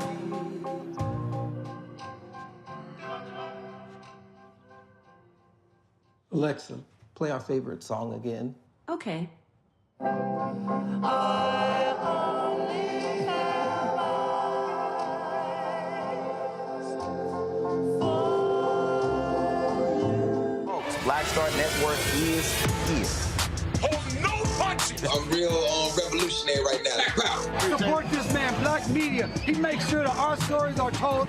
Thank you for being the voice of Black America, Roland. Stay Black. I love y'all. All momentum we have now, we have to keep this going. The video looks phenomenal. See, this difference between Black Star Network and Black-owned media and something like CNN. You can't be Black-owned media and be scared. It's time to be smart. Bring your eyeballs home. You dig?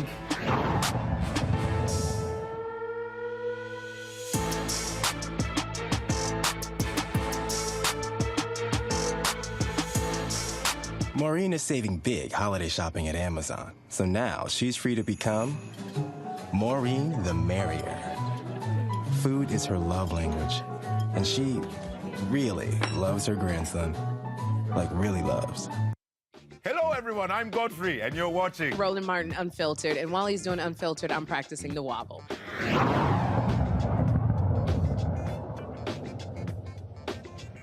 Black women entrepreneurs are the fastest growing group of entrepreneurs in America, yet Black women hold more than 90% less wealth than white men. In 2019, Black women were paid 63% of what non-Hispanic white men earned. That means it would take the typical Black woman 19 months to be paid what the average white man makes in 12 months. The Highland Project is a nonprofit organization that wants to change that by working to close the racial wealth gap with Black women. Highland Project founder Gabrielle Wyatt is here to tell us how. Welcome, Gabrielle. How are you doing today? Good evening. How are you doing? I'm great. Thank you. Can you tell us a little bit more about the Highland Project? Sure. The Highland Project is focused on building and sustaining a pipeline of Black women leaders across education, economic empowerment, well-being, and political agency who are creating sustainable change in their communities, resulting in multi-generational wealth. We focus on a holistic definition of wealth because we know that wealth is beyond dollars in pocket, but our ability to access great schools, great food, for our lives to be protected and thriving. And so we're cultivating a movement that's a coalition of women across sectors. We provide them with sisterhood, a focus on well-being, building political power, and we pair that with $100,000 in Genius Awards for each woman to scale her vision. Wow, that's pretty spectacular. I noticed on the website you talk about Black political power. Like, for instance, there are no Black women in the Senate. We talked a little bit earlier about the engagement that we need to have for the 2022 midterms. A lot of people are already announcing their campaigns. Stacey Abrams, for instance, in Georgia. So what level of engagement are you having with potentially recruiting, or do you get involved in the recruiting aspect for Black women who are looking to run for office? Sure. We are a 501c3 nonprofit, so we engage in advocacy. We engage in ensuring that we can help to sustain women who are engaging politically, not just in a traditional electoral sense, but also in terms of how are they investing their time in showing up at the polls, in writing op-eds and more. I'm proud to say that last Tuesday we announced our first cohort, and we have several women who are engaged in advocacy and politics. We have Miss Latasha Brown out of Georgia, who we all know has been an incredible champion for the protection of voter rights in our communities and our voices, quite frankly, as Black women. We have Leslie Harrod, who is a representative out of Colorado, who was the first openly gay representative in the State House. Mary Pat Hector out of Georgia, who is just an inspiration. She's been organizing in her communities from quite a young age. She ran for office previously in Atlanta and continues to organize youth in her community. And so I share that with you because we take a holistic look at what does our political power mean. Yes, it's important to get us into office. Yes, it's important to make sure that there's a bench of us coming up from behind, right? I look at the stats that 0% of us are governors, that we have 0 U.S. senators. And so we're focused on numbers, but we're also focused on what are the other aspects that influence change. And so that is that Mary Pat Hector who's organizing youth, the youth of tomorrow. It is leaders who are focused on how do they use their seat in corporate to take stands that nonprofit leaders may not be able to. Absolutely. So can you explain a little bit more about what the cohort itself does? Sure. So they meet together over the course of 1 year to first center their own well-being. As I think about ways in which we've tried to increase Black women in seats of power, they've been impactful. And yet I keep going back to the fact that we have 0% of U.S. senators, that we continue to see Black women who sit in C-suite roles leaving their sectors, burning out. And so we have an unapologetic focus on what does it mean to protect ourselves, our own well-being, so that we can continue to sit in seats of power and not leave the very impactful work that we're leading. So we focus on that when they're together. We focus on how are they building their legacies, not only in their current seat, but outside of that seat. How are they building up the generations coming up behind them and the ones that have come before them? How are they listening to enact change? We then pair that with $100,000 in capital. And so when leaders are together, they're discussing how they might use that capital, whether or not they might pool those resources together and more. Yeah, $100,000 is, to me, at least to me, it sounds huge because, Black women are very typically underfunded, whether it comes to political campaigns or even nonprofits. Black women nonprofits are not as well funded as other ones, even when we have these racial reckonings like we did last summer. And so can you just explain, for instance, what kind of activities somebody could use with a little bit more detail with that $100,000 that's granted? What are the strings, essentially, are what I'm asking you? What are the strings attached? Yes. I mean, the first thing I'll just say, though, is like the amount of dollars that we have not seen moved since 2020 is egregious. So in 2017, we saw that 1% of dollars were going to women and girls of color. We've only seen the needle move since the 2020 racial reckoning by at least a little bit of a 1%. It's less than 2% of dollars still are going to women and girls of color, despite the calls we saw last year. And so you're right that 100K is a lot. We're hoping to move the needle in that. The strings are attached is that you do incredible work in your communities. So this is trusting capital. I like to think about us as the MacArthur Genius Award for Black women. I ask myself, what if we gave more trusting capital to leaders like Nicole Hannah-Jones, who received a MacArthur Genius Award, right, and is continuing to path blaze in our community. So we ask that women, as they look at this $100,000, that they do not use it to plug gaps in their operating budgets, but they use it in transformative ways to embed change and, again, to sustain themselves.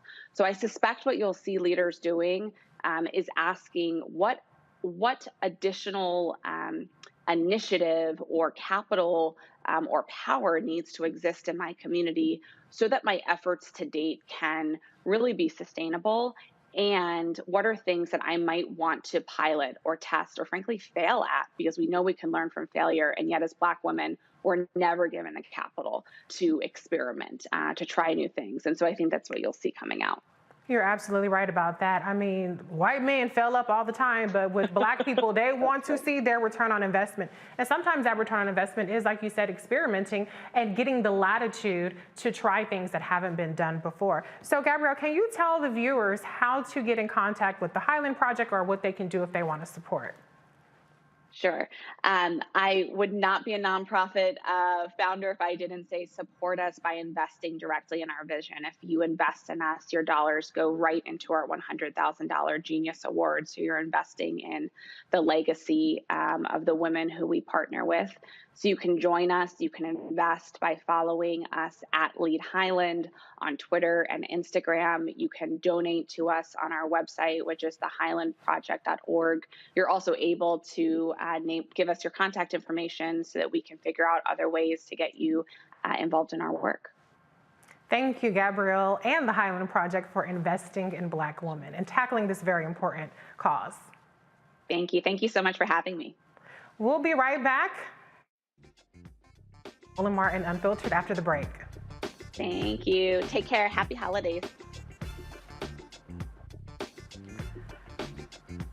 Okay, where are we going now? Are the stars out tonight?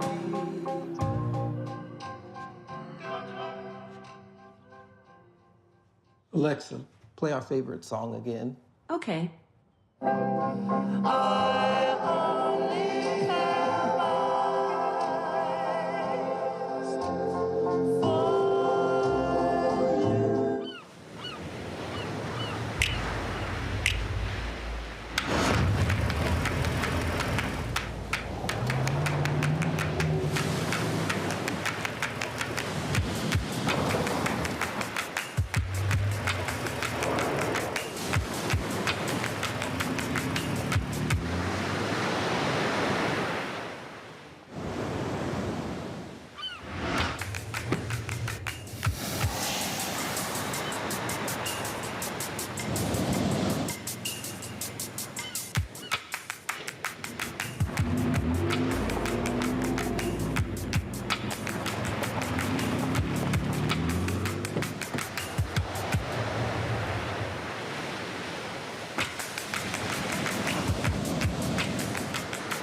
Hi, I'm El DeBarge. Hey, yo, Peace World. What's going on? It's the Love King of R&B, Raheem Devon, and you're watching Roland Martin Unfiltered. Texas passed a new restrictive law banning critical race theory from K through 12 classrooms. This new law says a teacher may not be compelled to discuss a widely debated and currently controversial public policy or social affairs issue. If a controversial topic is discussed, the teacher must explore that topic objectively and free from political bias. 8 other states have banned critical race theory or topics surrounding race and gender from the classrooms. A family in Oklahoma wants a judge removed from the bench. Judge Susan Worthington gave an alleged murderer a $500,000 bond, and he's out of jail. Joseph Daniel Triplett is charged with first-degree murder and desecration of a human corpse after he allegedly killed his employee, Brent Mack, and buried him under a septic tank. Triplett has since bonded out and awaits trial. In Oklahoma, any crime is eligible for bond, and a judge considers the suspect's prior history and risk to the community when assessing each case. However, the other murder suspects on Judge Worthington's caseload remain in jail because she did not give them bond. Dr. Carr, desecration of a body, Lord Jesus, and she let him out, or she or he let him out of the jail. And then we have to talk about critical race theory. Your reaction to those two stories? Well, I'll do the second one first. I really, I'm very happy to see these critical race theory laws being passed. See, again, what these people understand, I really am, because if I just go to something you said earlier, brother, they're going to break it. They're going to break it. First of all, you can't enforce those critical race theory laws. Second of all, this is how dumb these white people are. If you say that you can't teach that one race is superior to another race, if you say you can't have one point without the other point, and you saw what happened in Texas, they tied themselves into a frenzy where somebody had to end up counterpointing the Holocaust. But then you do realize, of course, that the one group in this country that has weaponized race has been white people.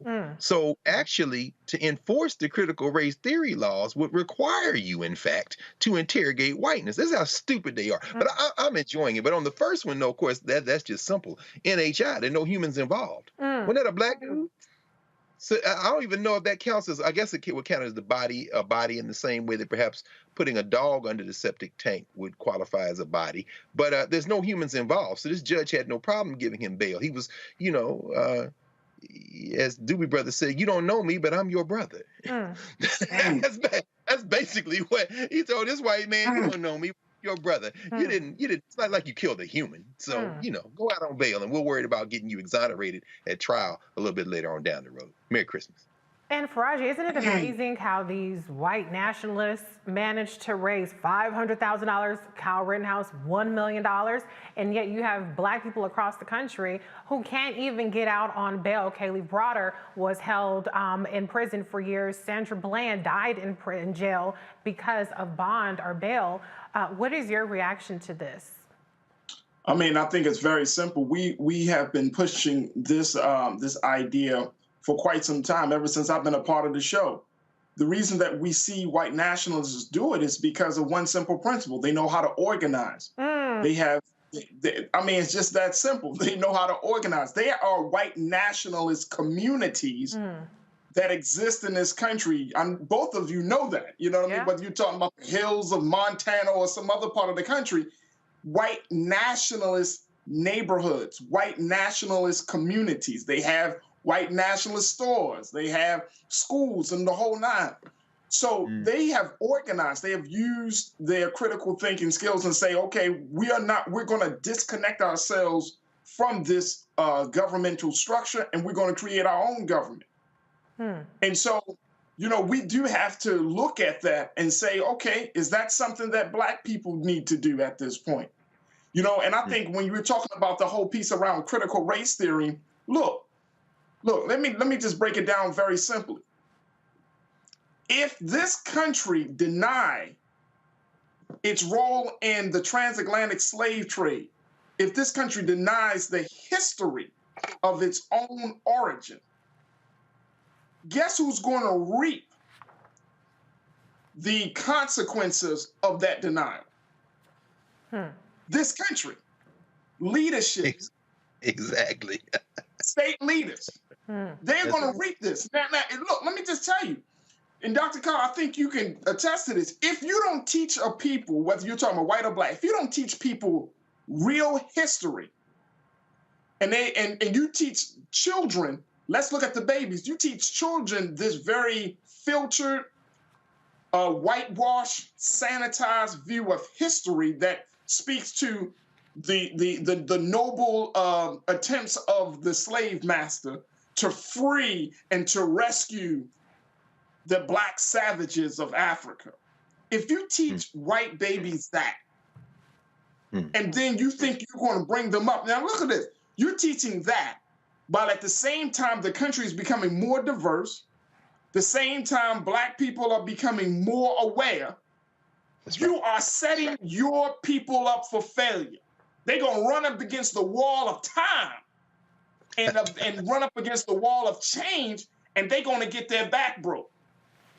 So you can play around and act like, oh no, if we don't teach it, therefore it doesn't exist. When those white students leave, what do you think they're going to see when they go out into the world? Their minds are not going to be able to handle it. They're going to be like a Kyle Rittenhouse, or they're going to be like that devil that killed our people down in South Carolina in the church. I mean, you are setting your people up for disaster, because truth frees the mind. When you lie to people, you create an imbalance in people's heads about themselves and about the world around them. Watch. This thing is going, like Dr. Carr, you said it, it's going to backfire. Trust and believe, it's going to backfire. And it's not going to backfire on black people, because we already been denied. We already know our history has been hidden and kept from us. White people going to feel this one. They're going to feel this one.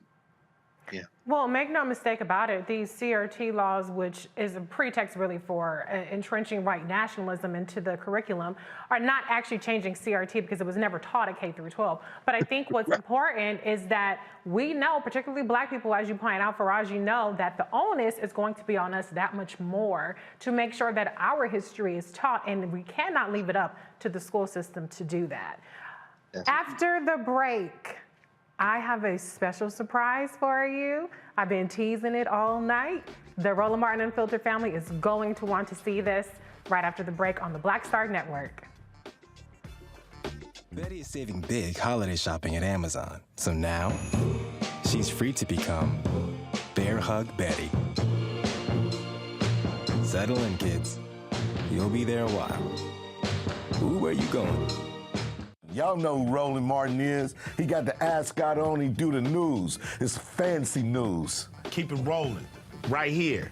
Rolling. Roland Martin. Right now. You are watching Roland Martin, Unfiltered. I mean, could it be any other way? Really? It's Roland Martin.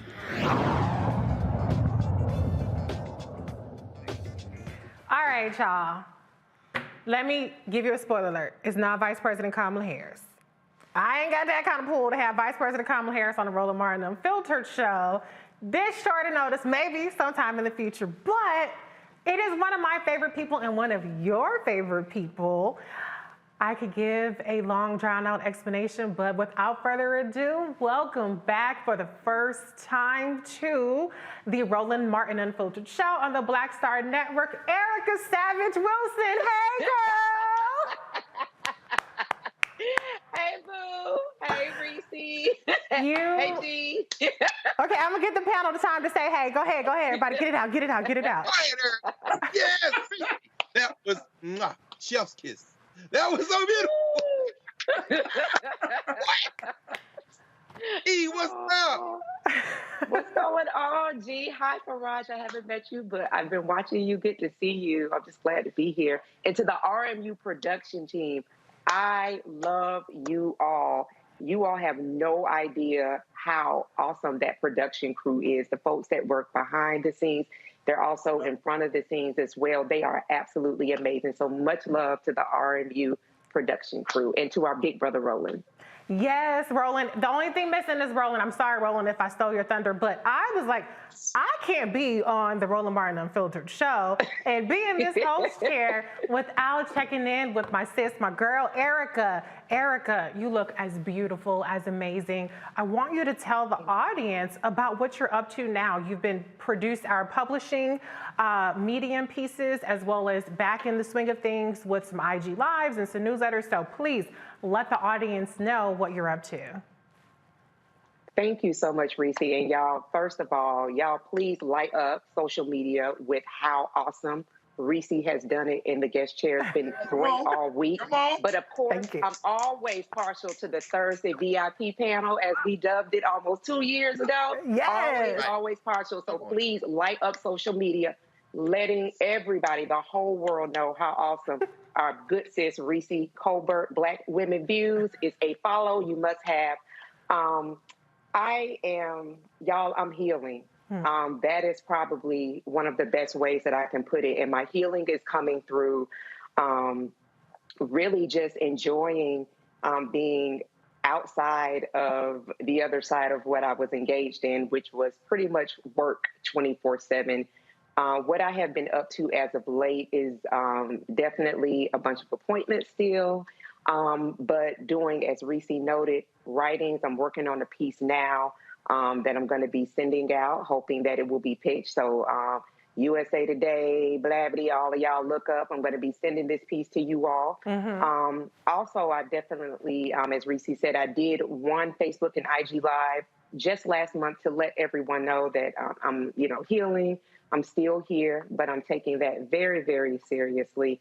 And as a result of that, one of my favorite people, my mentor, Dr. Avis Jones DeWeaver, who kicked off this week hosting in that very seat that Reese is occupying so wonderfully, has really folded me in.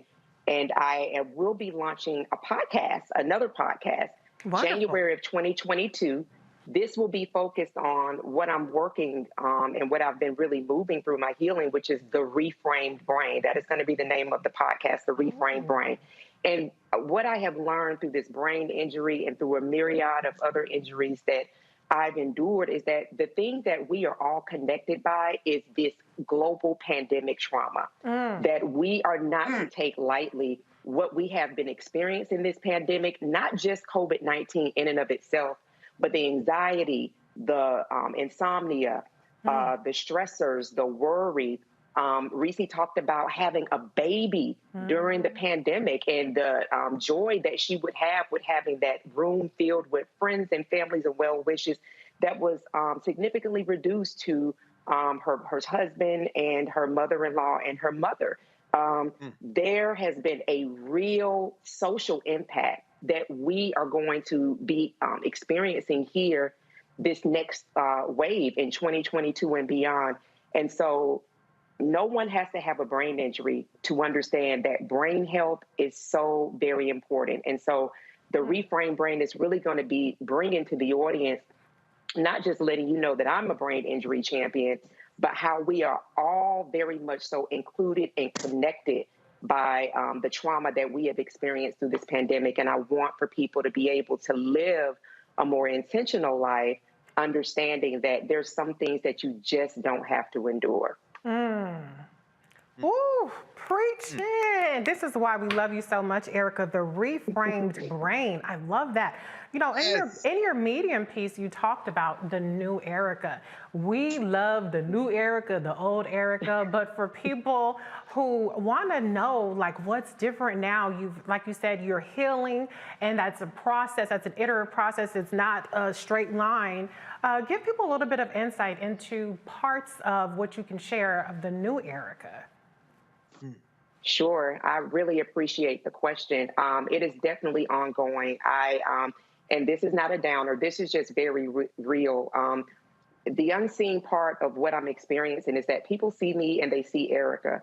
What everyone is not seeing is the heavy lift that it takes for me to move throughout the day. I have a wonderful, wonderful medical care team, home health care, occupational therapy, a myriad of team members within the medical community that help me. But I've been very honest and very frank about the neuropsychologist, my psychiatrist, and my therapist that I meet with throughout on a weekly basis, that the mental warfare, because I don't have the capabilities that I used to. For instance, every day for at least 2.5 hours, my body shuts down because my brain has to breathe. Me being on social media, the way that I've been able to come back into social media, I'm not able to really participate in the way that I was before because I have light sensitivity, the scrolling activity is difficult on the brain. It's not good on any of our brains, but particularly when the brain has been compromised by an injury, like the one that I sustained, being hit by an 18-wheeler twice while traveling for work. So it wasn't just I was, traveling. I was traveling for work at the time that the accident occurred. What people also don't see is that it takes me longer to process. So I love Roland Martin Unfiltered. I love political news, just like all of these panelists. It's a heavy investment to actually present the information that the audience receives, whether it's in 2 hours, whether it's a segment that's 6 or 7 minutes. What Reese, what Faraj, what Dr. Carr, what they are listening to all day long, it's not just political news, it's social coverage, it's via the radio, they're looking at things. So there's constant consummation of this. And then to be able to break down that minutia into bites where the audience can receive it outside of having a personal life, that is a lot. Y'all, I do not have that capacity right now. And it is liberating to be able to say that, because that is where I am right now. I can remember, and I still face this, my doctor cleared me to begin to drive again. So I drive locally pretty much. And I can remember breaking down crying and having to call my partner and tell him, I'm lost. I'm literally going less than a mile up the road and I am lost. So it's things like that, the setting that I have to do when I go to an appointment. And also, I'm so glad, Reese, you had Dr. Kuntz on and you all had that great discussion around Black maternal health.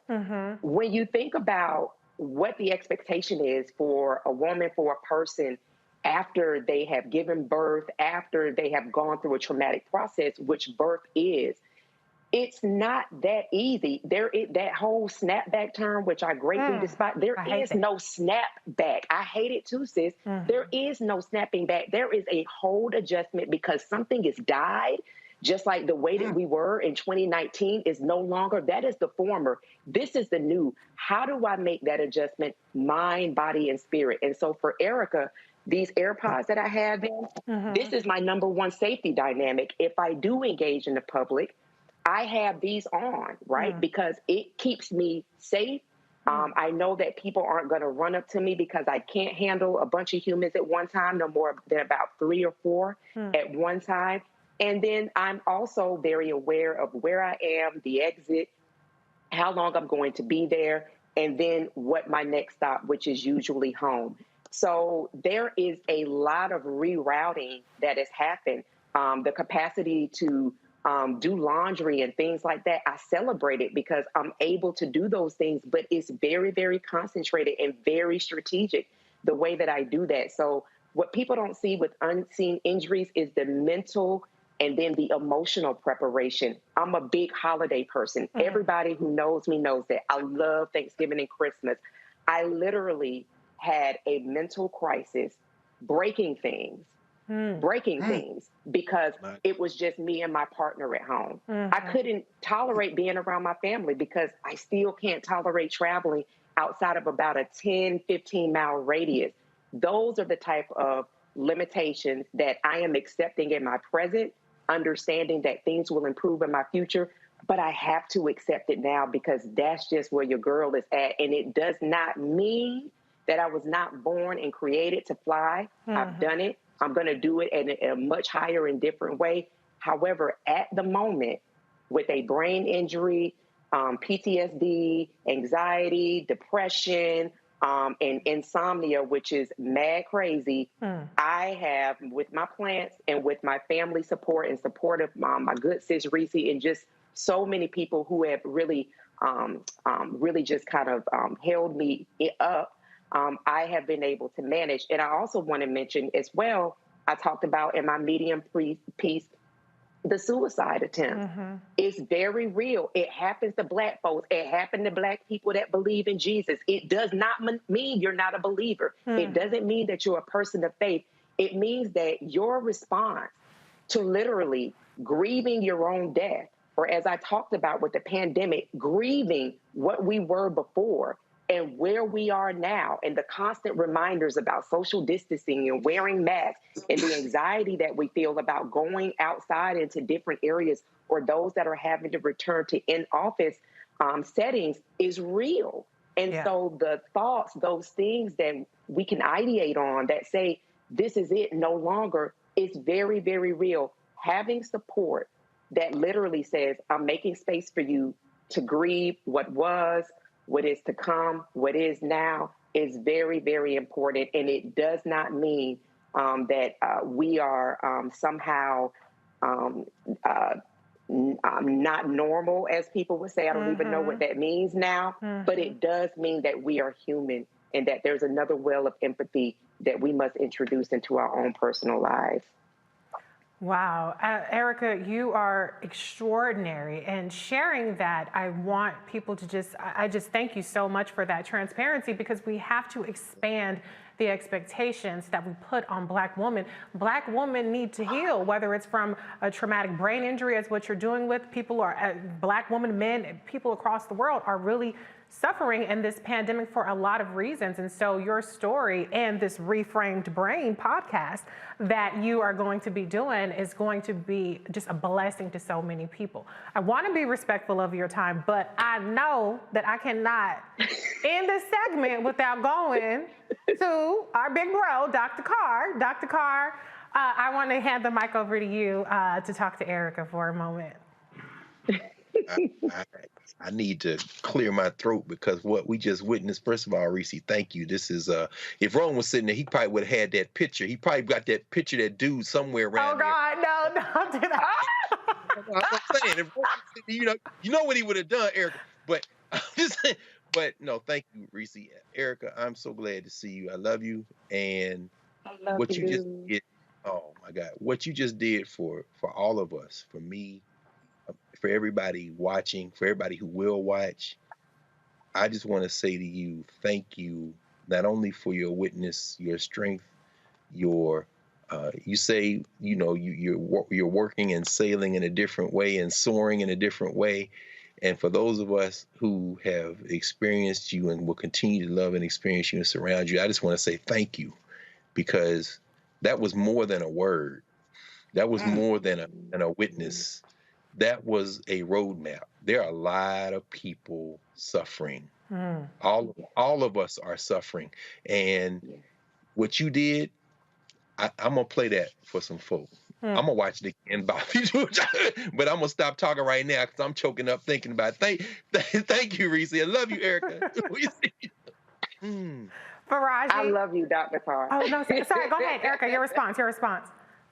I first of all, I think everybody knows, a person with a library is always somebody who is going to be deep into my heart anyway. My late grandmother was a retired librarian, and we could not walk into, and I praise and I thank God for that as a young child, I have memories of walking to my grandparents' house, and there was a library about the wall. And so I always say that and brag on that about you, Dr. Carr, or excuse me, Greg, because it is something to have a person, a human, but a brother who is literally a walking library, a national treasure.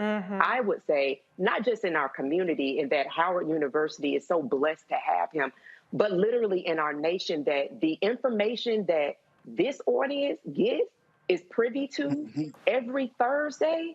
My God, there is no reason that we should not be engaging and stepping in our power. So I mean this from the bottom of my heart. Thank you, my brother. It was excellent that we were able to be in person and be in the studio and connect and laugh and talk and then text as well.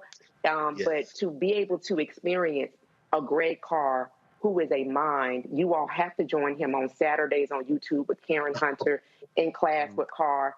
So you can get more of that. But we have to own what we are getting on this day, on every Thursday from 6 to 8, from the great mind of Greg Carr. I love you. Love you, always. Follow your footsteps. It's a family reunion. Faraji, you stepped in to the great Erica Savage Wilson's shoes, so you get a word to, your predecessor, and hopefully she'll be back at some point. But Faraji, a couple words. Look, I just want to say, Sister Erica, first and foremost, It's been an honor and a privilege and a real pleasure to be on a panel with Dr. Carr and Reese. When they threw me in, I'm the new kid on the block. I saw people on YouTube and Facebook like, who the hell is he? Where's Eric? Tough crowd. Like, Tough crowd. I was thinking to myself, oh boy.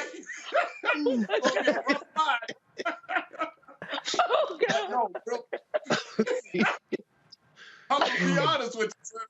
But, you know what I mean, they have embraced me, and therefore I have learned about you because of the great knowledge and wisdom that you have always expounded being on this platform and on this panel.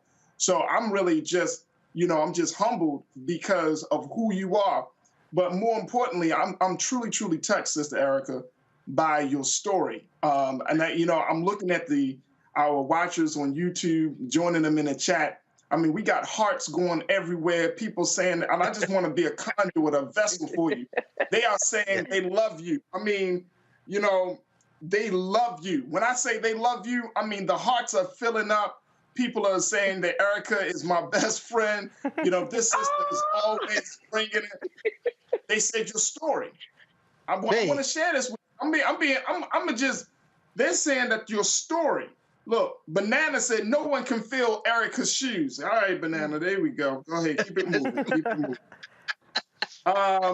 And look, Cynthia, nothing but hearts. I mean, hearts, and everybody's saying God bless you. Mm-hmm. But your testimony tonight, sis, your testimony is one that I truly, truly believe that we're all going to gain something from. I mean, that's a powerful testimony.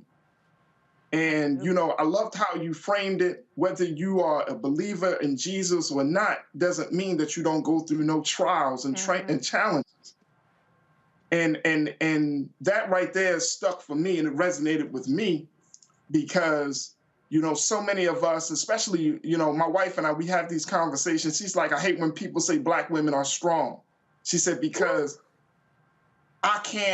she told me, she said, if I'm always strong, when can I break down? When can I be tired? When can I feel like I need you to help me through the day and all of those things? So I'm starting to my appreciation for the struggle of Black women is becoming deeper and deeper, listening to you, listening to Reese, and so many other powerful women that come on this panel, because y'all tell a story that men, and I think Dr. Carr can attest to it, that men just need to listen to. Yes, sir. And just to hear you say that you reached out to your partner and you gotta, just for that support, but it's hard for you to carry yourself through a day. I mean, look, sis, whenever you're ready, you don't have to bump those two off. You could just be like, Faraji, I'm ready. I'll be like, yes, ma'am. I'm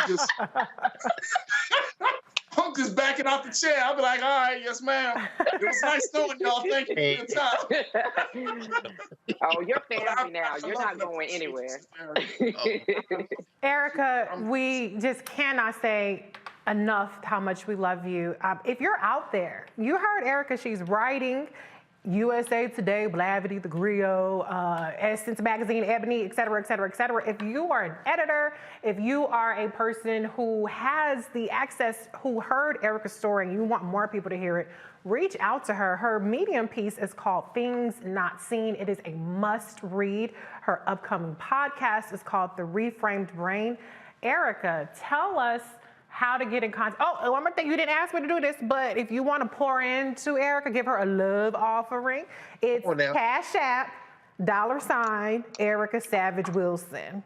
Okay, y'all getting all this free testimony? Pour into our good sis, Erica Savage Wilson, okay? I can't let that go without saying that, but Erica, please tell the audience, the family, how to get in contact with you, where to follow you, if they want to hear more from you and what you have coming up.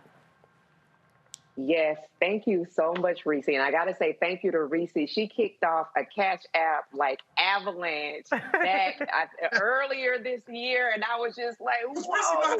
So thank you.